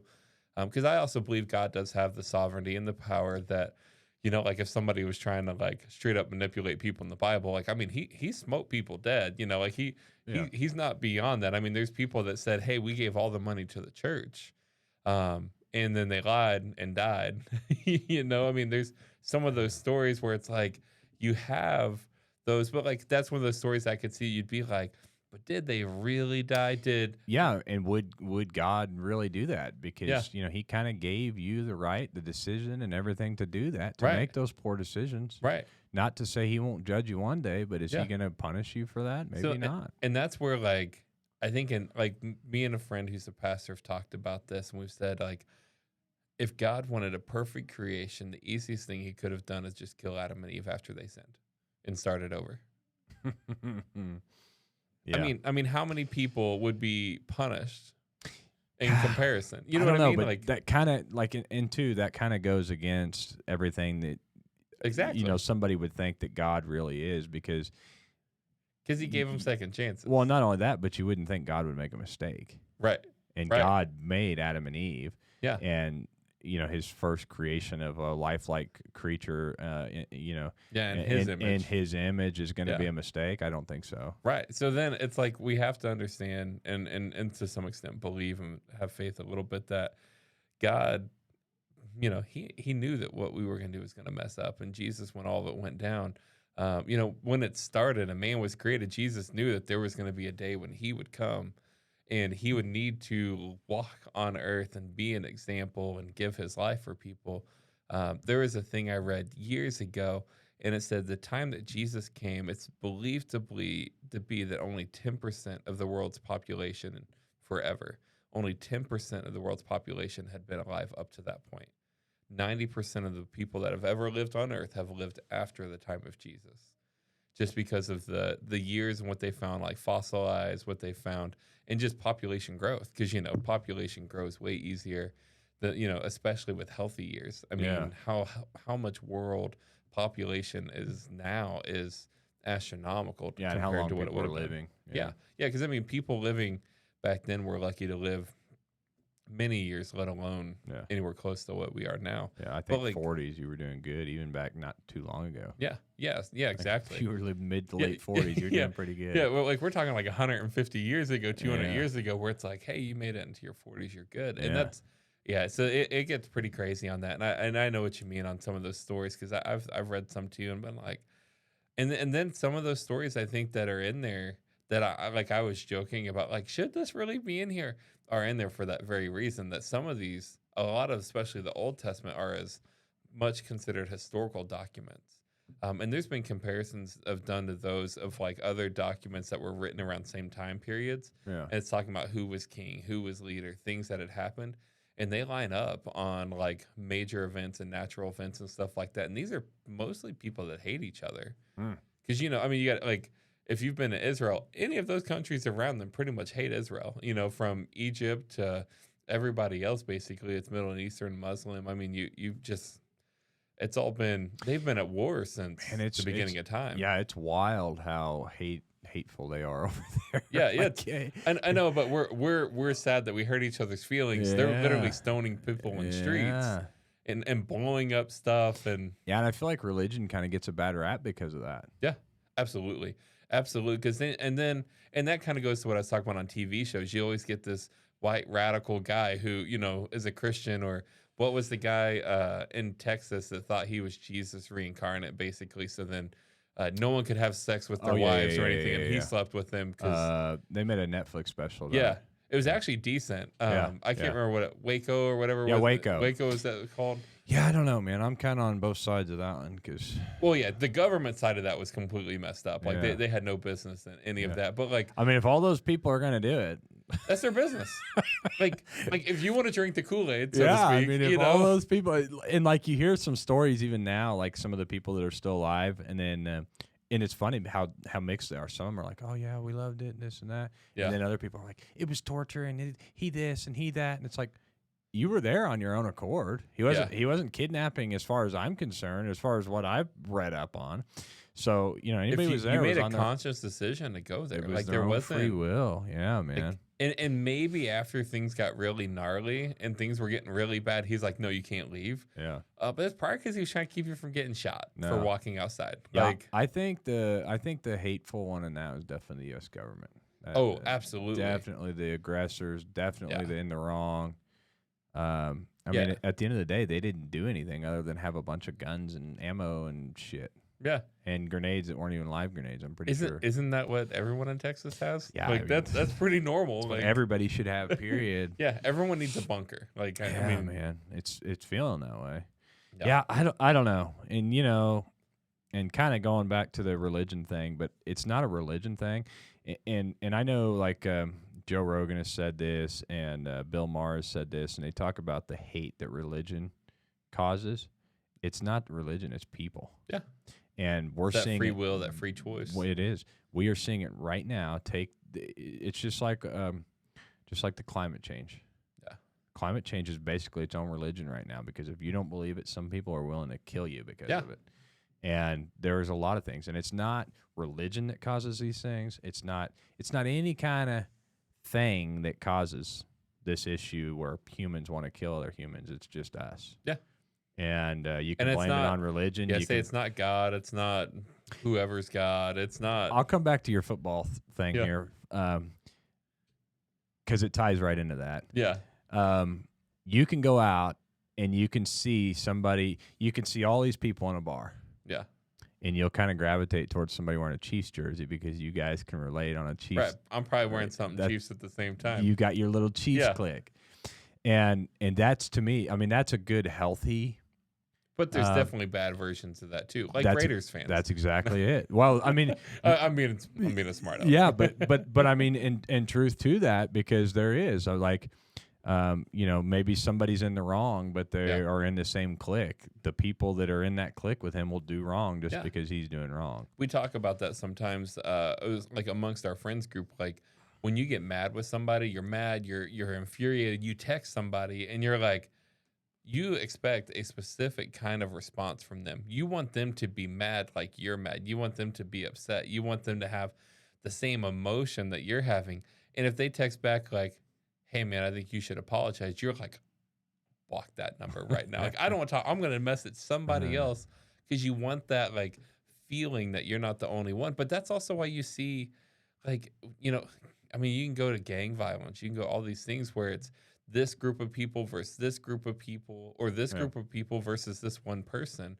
And people are crazy about it. Like, there's so many things that cause people to come together and do stupid things. Yeah. And then it's like, oh, that's not the problem. The problem was that they were white people, or the problem was they were black people, or they were, and it's like, that wasn't the problem. The problem was that the cop told him to stop and he ran. Yeah. Or the cop told him to stop and he showed him a pistol. Like, I don't know about you, but I've had a gun pulled on me by a cop at a traffic stop before. Yeah. And I've sat there and I was reaching for my insurance card, because I'm like, I've been through this. I know what I need to do. Go to get my card. And I turn and there's a gun in my face. Put your hands on the wheel. My bad, man. I was just getting my insurance card. Don't you ever reach. So now a cop's coming up. I got my hands up there. And I'm like, he can stand there on the side of the highway and wait for me to find my insurance card. Now it's on my cell phone, so it's not as hard to find. But, man, like, I was 16 years old. You must have had, like, a Halloween party. You were wearing blackface. Yeah, that's what it was. Definitely. There's a lot of black people in Seymour where I grew up. And, oh, man. And I mean, I was driving a sports car and a teenager, and I just left Hardee's where I was working. I mean, that Hardee's doesn't even exist anymore. I'm going to go out on a limb and say that guy was a prick. Oh, yeah. Absolutely. Absolutely. And it had nothing to do with race. They're just prick cops. I had it. Right. The last person that was sitting right where you're at was a police officer. Yeah.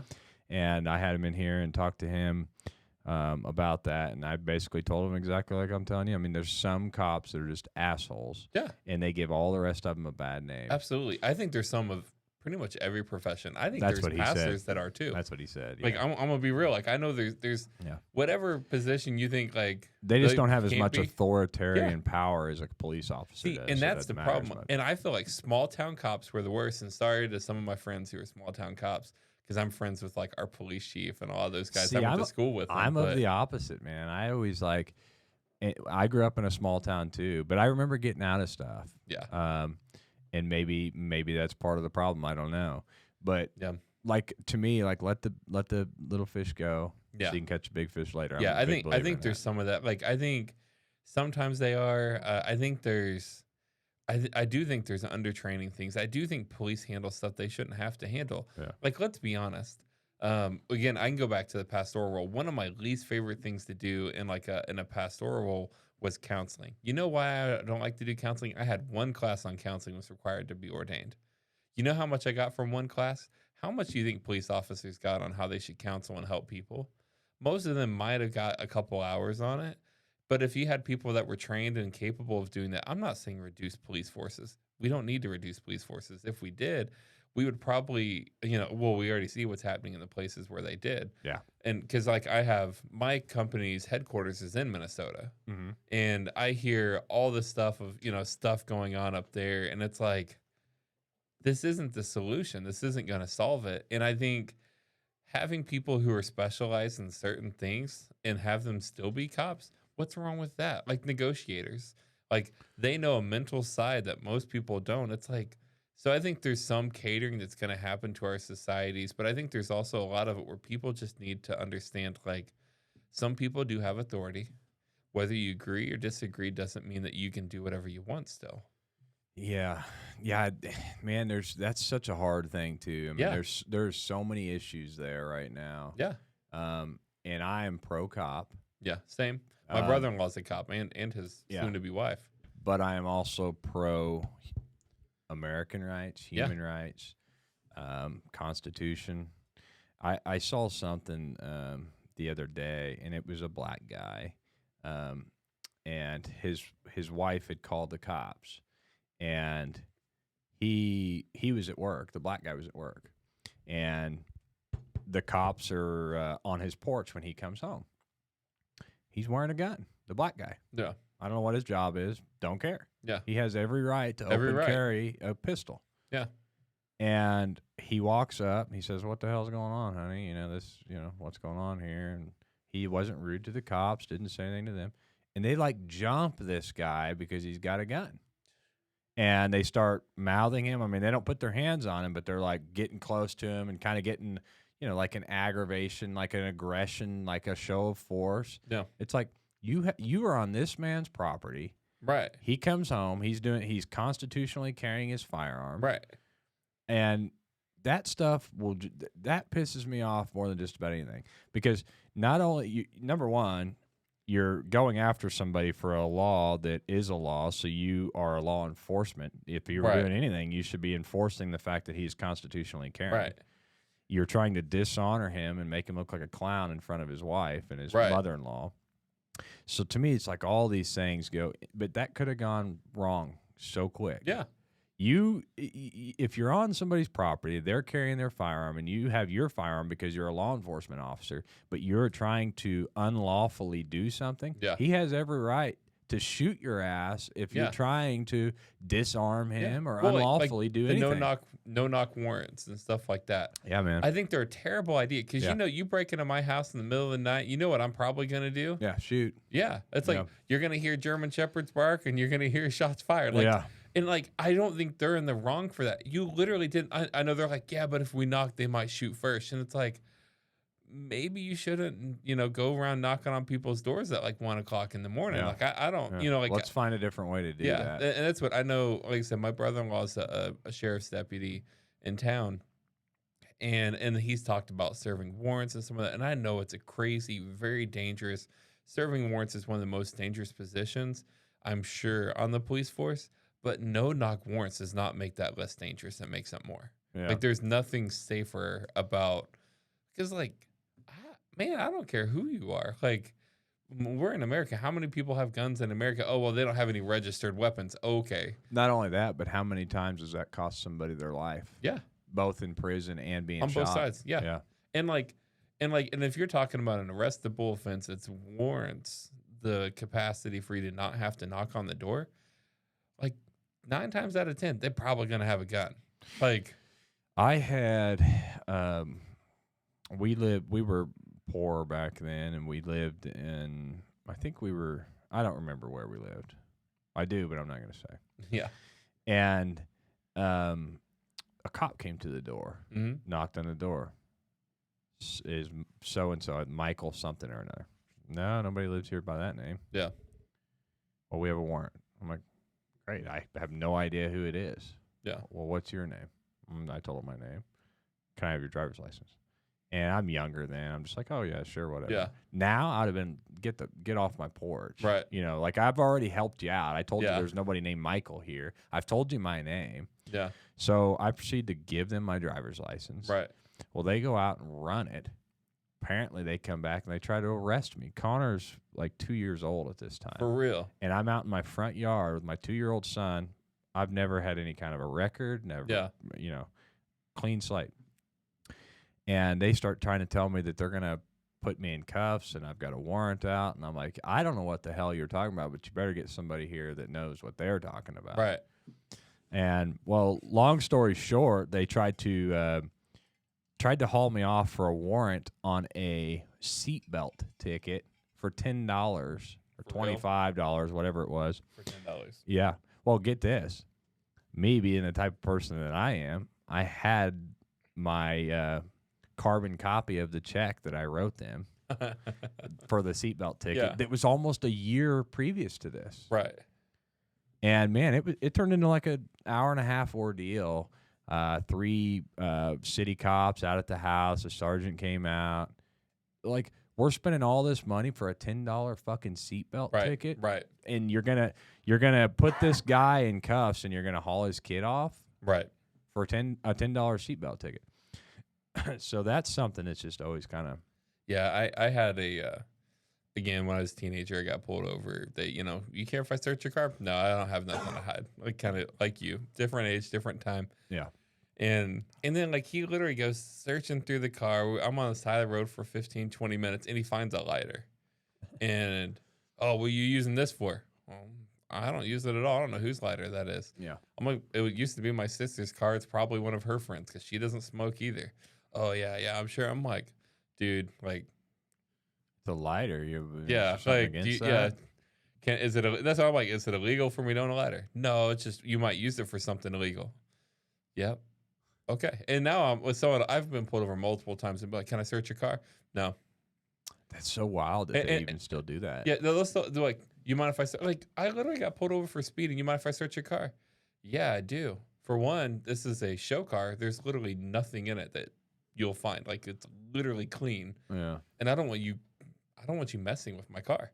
And like, because when you give them that access, they can tear apart, go in anything they want to. And it's like, I don't want it. And now I'm like, and then they'll ask you. I've been asked multiple times, you got something to hide? Nope, I don't. And that's why I don't want you searching it. I haven't had somebody ask to search my car since I was 16. Yeah. I've had it a couple times. That's wild, man. Now I haven't been pulled over in a hot minute. Last time I got pulled over, I was in that same Mustang, and I'm coming back from Texas. And Texas speed limit goes from 75 to 45 coming in this town. Oh yeah, it's a cop state. Yeah, and he sits there, and I'm just coasting down. I'm shifting down, but I didn't go slow enough, fast enough for him. And he pulls me over, and it's a Hispanic cop. The first words out of his mouth were, "I'm not racially profiling you," and I'm like, honestly, that hadn't crossed my mind until you just told me you didn't racially profile me. But then I'm like. Dark blue new Mustang says America on the license plate from Missouri. What are the chances this isn't a white boy? Like what are the odds? He gave me a warning, but it was just like such an odd thing to say to somebody. It's like, do you get accused of racial discrimination a lot by white people here in your little Texas town? Or? Yeah, it's hard to say if that's a procedural thing or what. Right. Like, I mean, I'm gonna start every conversation like that. Answer the call. Hey, I wasn't racially profiling you, but I was calling. I'm like, it just seems so out of place. And again, maybe other people that are our age may care a lot more about that stuff than we do. And they may be like, oh, this is wrong. And I'm like, you're just a guy doing your job. I was speeding. You pulled me over. Like, that's all I saw. Like, I knew why you pulled me over. Yeah. I've never questioned things like that. Like, I've never been pulled over and think, oh, this son of a bitch, he shouldn't be pulling me over. Like if I've been pulled over, there's a reason for it. Oh yeah. Yeah. I've only time. So I had an Escalade on 24th when I was out of high school. Mm-hmm. And you can guess the perceived damage. It was a prior salvage vehicle, not because it was in a wreck, but because it was repossessed by the police in St. Augustine, Florida. Oh God. Had a cut in the driver's seat where you could tell they had taken something out of the driver's seat. Out of there. Yeah. So we bought it, no big deal. We got a steal of a deal on it. 'Cause this is like 2008, 2009 when everything just went dirt cheap on like especially SUVs and trucks. Yeah. And my dad, who looked like Grizzly Adams, long hair, huge beard, he's driving the Escalade one night. And I mentioned my mom was paralyzed. She was in the hospital at that time. So he's leaving National at like midnight, 1 o'clock in the morning, 5% window tint, 24s on this Escalade. He gets pulled over. sitting there getting ready to get on the highway. Springfield cop comes up to him, license and registration. He shines the light in there. Get out of here. Like, and he just walks back to the car and my dad leaves. It's like, that was probably like my first moment of thinking like, oh, there is such a thing as racial profiling. Like, because like before that, you know, it was Dave Chappelle and Chris Rock jokes. You know what I mean? It was fairly mild, my experience with it. Again, growing up in a small town, you could probably count the minorities I went to school with on one hand. Yeah, but I mean, honestly, like if you want people, and I don't know, maybe I'm wrong here. Some, you know, correct me if I'm wrong. If you want people to be able to do their job quickly and in a manner that's professional and I can't find the word that I'm looking for, but to me, there's a lot of those things that you do just look at what you see, what's the obvious, right? Yeah. If you're a border agent, you're probably looking for somebody that looks Hispanic, darker complected. You see an albino guy come walking by, you're probably not as prone to stop You're him. looking for the obvious, Yeah, so like this whole offense to that stuff. And then at the end of the day, too, they're just taking statistics, you know, so if this typically is what this looks like, then this is the problem. Like, I'm sure if they go to a predominantly white area, say a trailer park, which is known for being more white rednecks and stuff like that, and they go there on a domestic abuse assault kind of case, what are the chances they're thinking like, oh, this is probably going to be a white guy in a beater with stains on it, coming out in jeans, holding a beer in his hand? Hey, I'm taking offense to everything you're saying right now. Exactly. It's like, like there's going to be some level of that, and we all do that. And there's a like basically it's like a bias that we all have to some extent from experience. And honestly, it's not always wrong or bad because, like we all have, for lack of better terms, stereotypes. For people that we kind of we may have never met or we have seen, or maybe you have met them and you're like, they are exactly like what I would have expected. Yeah, I don't feel like a racial profile is racist. I feel like racist to me is more derogatory. And there has to be some ill intent behind it. And you could racially profile somebody just as well for being good as bad. Oh, that's I mean, really, if you want to get down to it, like you're always profiling somebody based on race, gender, or something. All the things that we know about them, we profile through them. Like, and I mean, I'm guilty of that with work. Like sometimes I'll meet somebody and they don't have a picture on their profile at work, and almost all of us do. And I'm like, what's that person look like? And I'm like, I'm going to look them up because we're in the age of technology where you can.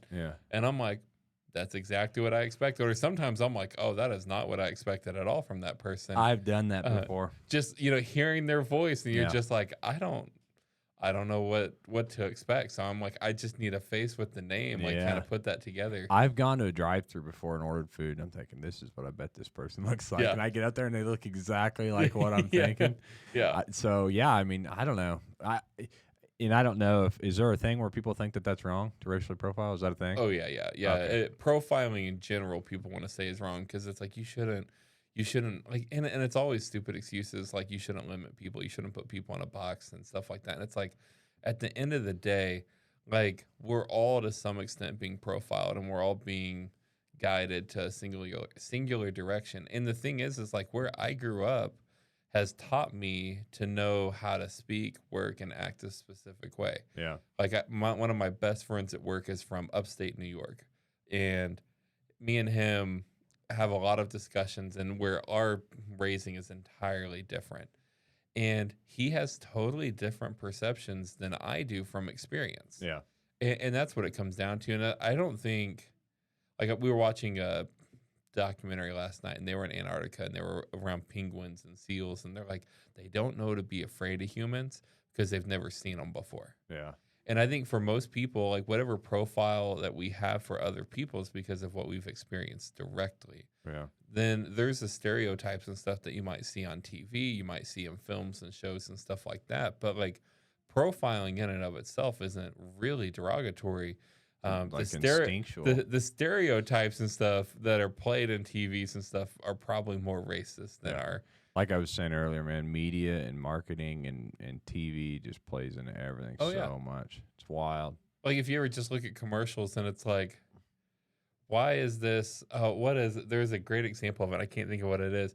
Well, like things like I mentioned Gronkowski earlier. He's sponsored by Manscaped or whatever. Yeah. 90% of the commercials are female, but it's a Oh, male product. because it's pushed towards men. Yeah, I mean, man, Hardee's is a great example of that too. Their commercials. I could tell you all about that on YouTube Analytics. Yeah. I mean, it's If you have a product pushed towards men, I'm willing to bet if you have women doing most of the stuff in the scene, you probably get a higher rate of watch. It's just weird too how men are so primitive when it comes to that kind of shit. Yeah, you guys have talked about some of the stuff that was said to Brandy and and stuff going on. It's like that just has to be well, and I would like to think it's just it's a small. It's just like it's just like a 13-year-old kid, but it's probably way too much. But man, no, you go back and you like actually look at the spikes. Like YouTube analytics are really good. Yeah. So you can go back and you can like look at the spikes in content of when people are watching more. Yeah. So it's obviously not just this minute group because you can literally see these big spikes in your view. Yeah. It's not like it's like 5% more. It's like almost everyone watched that scene twice as much. It's weird, man. It's and like I said, I think it comes down to like men are just this primitive, and everybody puts this show on that they're not a certain way or this and that. But man, it's just and there's a lot of talk about that. Like when you get into certain situations, how you kind of go back to primitive and instinctual stuff. And I think a lot of people behind closed doors are that way. So yeah, if you could get in people's head and walk around for a minute, it'd probably be a pretty scary place. That's wild, man. Just because some of the stuff, and it's like I know the stuff I think, and I'm just kind of like, I can only imagine like non-normal people. Yeah. I'm like, there's some crazy people out there, and it's like how to, because like my something I always say is that I think everybody's crazy. It's just you got to find people you're the same brain as crazy as you are, and it just makes me the people that are like the really off brands of crazy. I'm just like, their minds have to be like just a wild place to be. Yeah. And you kind of see that with some of the TV shows where they go through like the mind of a serial killer and like stuff like that. And you kind of see it's like we watched one last night, or I watched wild. It. Is this kid that killed his whole family, man? Is young to like his 4-year-old brother or 8-year-old brother or something, mom, dad, 13-year-old sister, all these people. Yeah. His whole family. And it's just weird, man. And then the cop is like, says something about him, losing his phone. And he's like more upset about that. Yeah. And he's like trying to kind of emphasize that. Like, it's just, that's weird. You can't get in the mind of somebody like that. It's odd. They have to have a place where they can just totally disconnect from like where their mind is for them to like, and some people like they've done some of the studies like in DNA and stuff like that where their DNA is even structured differently, and they've seen like almost like the same anomalies with some of like the most predominant like serial killers. Yeah. Like it's almost something like genetically in them. And like me and a friend joke around about a little bit about like sometimes we're not that emotional, or like we feel like there should have been a response there that we just were completely cool. It's like, am I a sociopath? Like, is this line in me where I am just not offended by this, or like I didn't get completely crazy on it? I was just like, what's going on? That's kind of a rabbit hole too, though, because if they try to dig into that stuff and they try to find these so-called issues that they find genetically or whatever, right? What's to stop them from saying you have this issue and then diagnosing it when you're a kid? Yeah, like when you're like a 1-year-old. And well, I mean, they've talked about that. Minority Report, man. Yeah. See, they've talked about that with DNA of like, like there was a lawsuit by people who were doing like some form of like embryo like fertilization and kind of thing, and like we're suing because we wanted a boy and we got a girl, and vice versa. It's like there's these lawsuits out, and like I remember like 10-15 years ago them talking about them having the ability to like basically alter eye color, hair color, and do all of that. And it's like, one, how wild is it that you would do that? But two, like me as a person, I'm like, I just don't have like, I don't know, maybe like I apparently never thought about what my kid had to exactly look like and exactly be for them to have to be this way. I don't know on that, man. Like kind of like Build-A-Bear. Yeah, build a bear, build a kid. No, I think that Call it back. I think you could probably, like with me, I could look at that and think, okay, I don't want red hair. Yeah. See, and I wouldn't mind red hair. If you can scratch that off the list, so get rid of that, and pale complected, let's scratch that one off. Athletic build, yeah. No, for me, I mean, I think that like that with your kids, that's kind of the thing. You get to see them grow, and you get to see how much they change, and it would see what they become. I guess it would be nice if you could pick boy or girl. That might be cool. Yeah. See, I could see like some of them being things, but then it's like as humans, I think everything we do that has a small advantage, I feel like we take it to the point of excess where there is. Well, you know why? It's money. Yeah. It's like you could probably go and buy, let's use Jeep for example, because we're both familiar with them. Yeah. You can go buy a Rubicon Jeep, let's say $40,000. That's cheap. Then you can go buy another Rubicon Jeep that's got LED headlights, right? Leather seats and a heated seat, and it's probably, I don't know, in the market of $200 worth of accessories, and they're going to mark it up $10,000. Right. That's what I say. And it probably costs them more in production to create two different models than it would be if they just made all of them the fully loaded leather with LEDs, because they're having two different production lines. You have one for LED and one for halogen, and you have one for cloth seats and one for not. So they create this busy work, all this extra work, because they want to charge you $10,000 for it. Right. When literally a car manufacturer could come out and just build everything top tier. Yeah. And it would probably be cheaper production wise. Right. Oh, I'm sure it would be. But you can't do all these little add-ons and get all these little marketing money. And man, that's like our country and probably most of the world in kind of a nutshell. It's at least first world, Yeah, what can we make money off of and how can we sell it? Yeah. What can we make money off of? How can we sell it?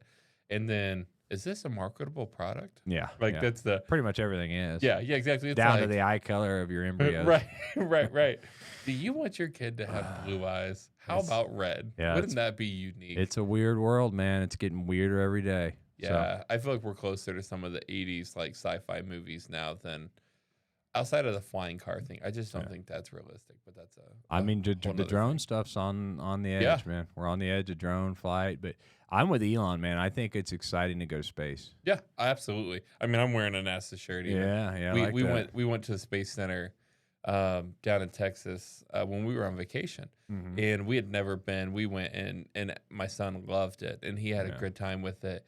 To the point where like he has, the little model spaceship, and we've been watching stuff about it. But like, it's like, how is it not exciting to be like, well, we're gonna go to the moon, and we're gonna put supplies there, and then we're gonna refill, and we're gonna, we're just gonna hop on over to Mars. Like Mars.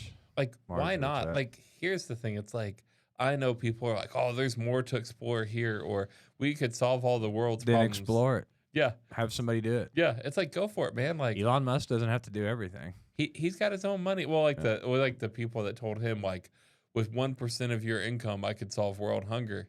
Do it. How? Yeah. How you gonna do it? I'm pretty sure he said like, if somebody puts it together and they can do that, I will pay for it. Yeah. He said, show me the plan. And then basically the same guy came back.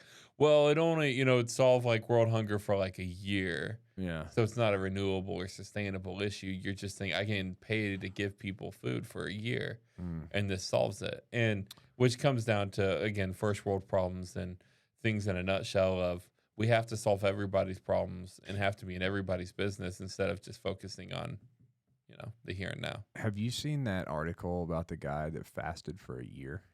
Yeah. That's wild. Yeah. I had no idea you could live without eating for a year. Yeah, I think the longest on record is like a year and a half or something like that. That's so crazy, man. He must have been a pretty big dude. Yeah. Yeah, I would think so. His body was literally eating itself for a year. Yeah, like the movie or the show on Netflix Alone. Like those guys get, like we were joking about this with a group of our friends Saturday night. I'm like, I'm prepared for the apocalypse, guys. I'm prepared. Like, I got food to last me a couple of years. Like, I could probably go a good 10 months. It's like my wife, she's skinny. Like your wife, it's like they're gonna be lucky to last a couple months. They're gonna be freezing cold. Yeah. It's Start like chopping some pieces off. Here's some fat. Yeah.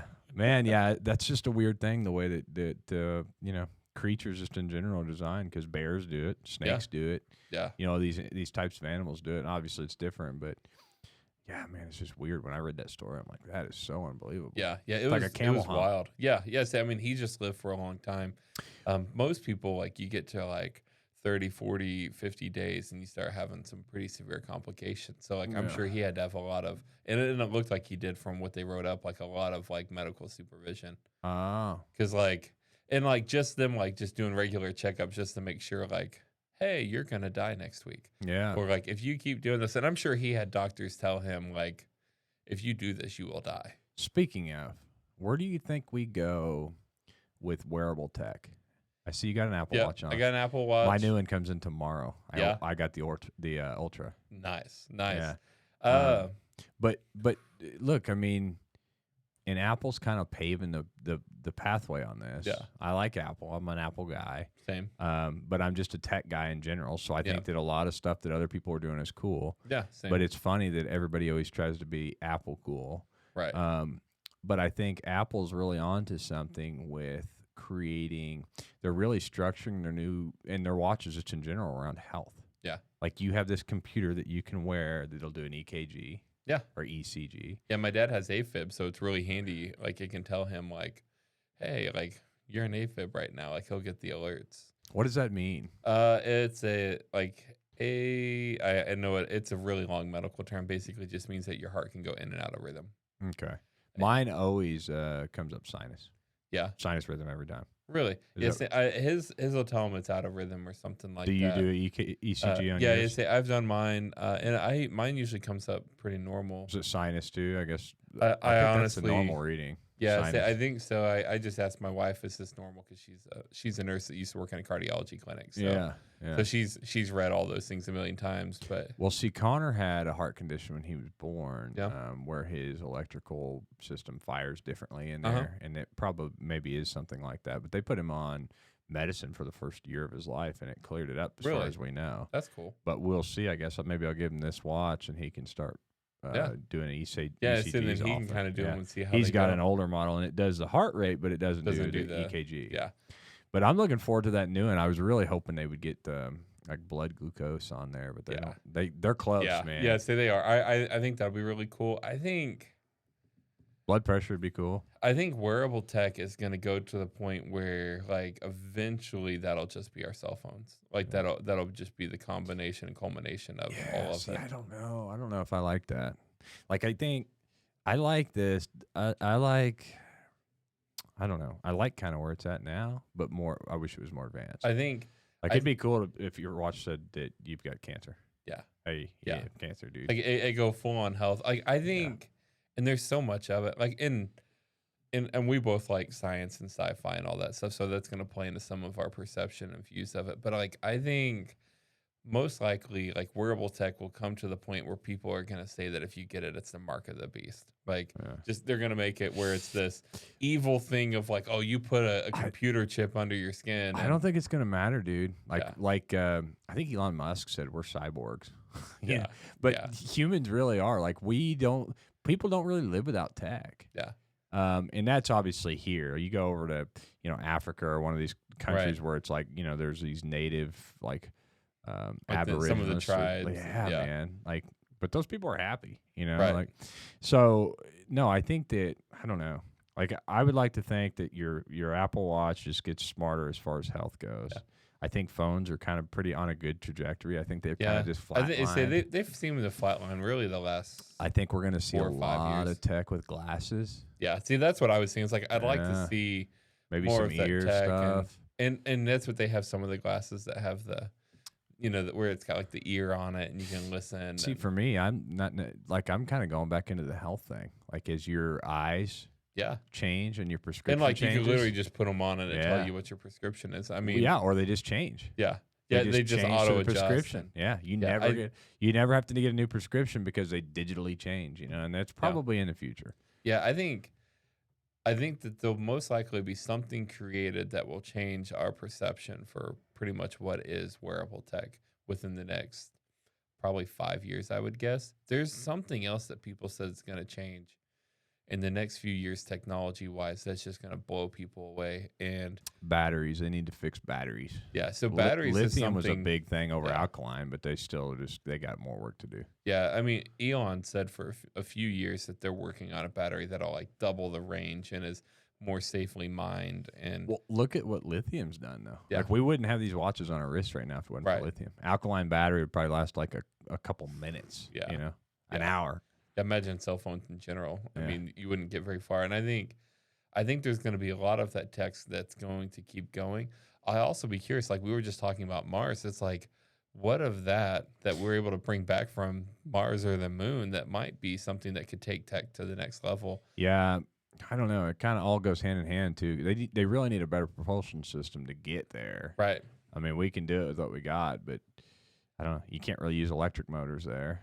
You know, they need to figure out a gravity. How you gonna charge it? Gravity's a solution. You know, they need a gravity solution. There's so many things, man. Yeah, there's all these little things, and it's like it's a great idea. And I think goals are great to have, because if you don't have goals, you're not going to get anywhere. You're not going to do anything new. Yeah. But like, there's the people that are like, oh, it's completely ridiculous. He shouldn't even be doing it. It's like, no.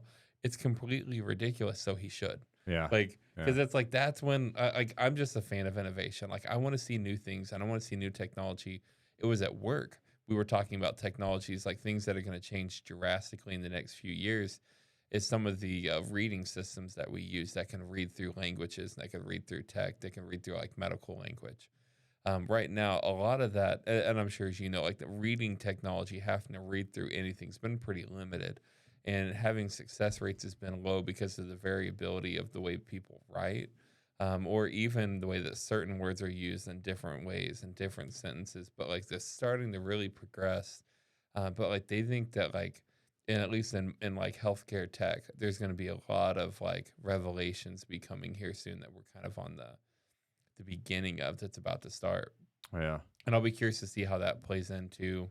Well, Elon Musk is doing all that stuff with neuro. What is that company he's got? Neuro something. Yeah. Yes, I know of it. So he keeps saying that there's a bandwidth issue from the time it takes you to think something to do it. Yeah. He wants to fill that gap. Yeah. It's wild, man. Wild times that we're in. And yeah, it's awesome though. Yeah. Yeah, it's a good time. It's a good time to be in. And scary time too at the same Scary time. I sometimes think I would have, if I would have been back in the Western days, that would have been cool too. Yeah. Like I don't think I would have survived. I'm gonna be real honest. Really? I don't know. I think I would have adapted and learned, but like, I don't know. I think I'd be more likely to end up as some sort of mad scientist type person if I was in the 1800s versus Tesla. Yeah, I'd been some crazy guy in a lab trying to make trains, I guess, or something. Not me, man. I'd be out on a ranch somewhere, and I don't know, working. See, as far back as I know, in my family, some of them apparently were horse thieves. Apparently, that was a popular profession for my family back in the day. But so then it's like, I just don't know what I would have done, I guess, for an honest living. Apparently, I don't know nothing about. I've never looked into any of that. And I remember, I think one of my grandmas, I think it's the one that's still living, that always said that like her great relatives basically like, they moved from this town to this other town because they were horse thieves and they had a bad reputation there. And maybe you got some relation to Jesse James. Oh yeah, everyone in Missouri is related to Jesse James.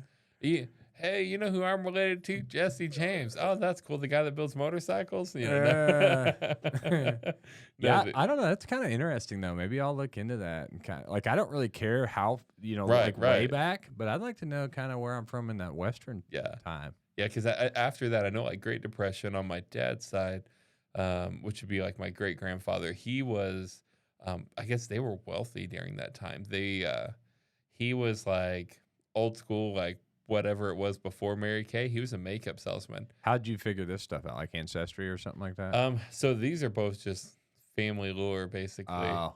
I do know on the great grandpa, like that's pretty accurate. And then, a lot of family stuff happened between him and my dad. But like my biological grandfather, my dad's dad, he was adopted by this family, and all kinds of crazy stuff. So that's kind of how but they were wealthy during that time. On my other side of my family, they were the horse thieves. And so somewhere combined, and now I'm a crazy person. So, Well, dude, thanks so much for coming on, man. Yeah. It's been a blast. Con, what kind of time are we at here? 2 hours and 10 minutes. Yeah, dude. yeah, we're at a little we've while. been killing it here. It's been fun. I feel like we could have a part 2 one of these days. Yeah, just holler, man. This is always a good time. Yeah, man. So much fun. Thanks again. Guys, please share this video. Like, comment, subscribe. You know the deal. If you're watching this on YouTube, go over to our podcast and check it out there, too. It's on fire. So we'll catch you on the next one. Dude, I could go on and on and on. It doesn't even sound, it doesn't sound as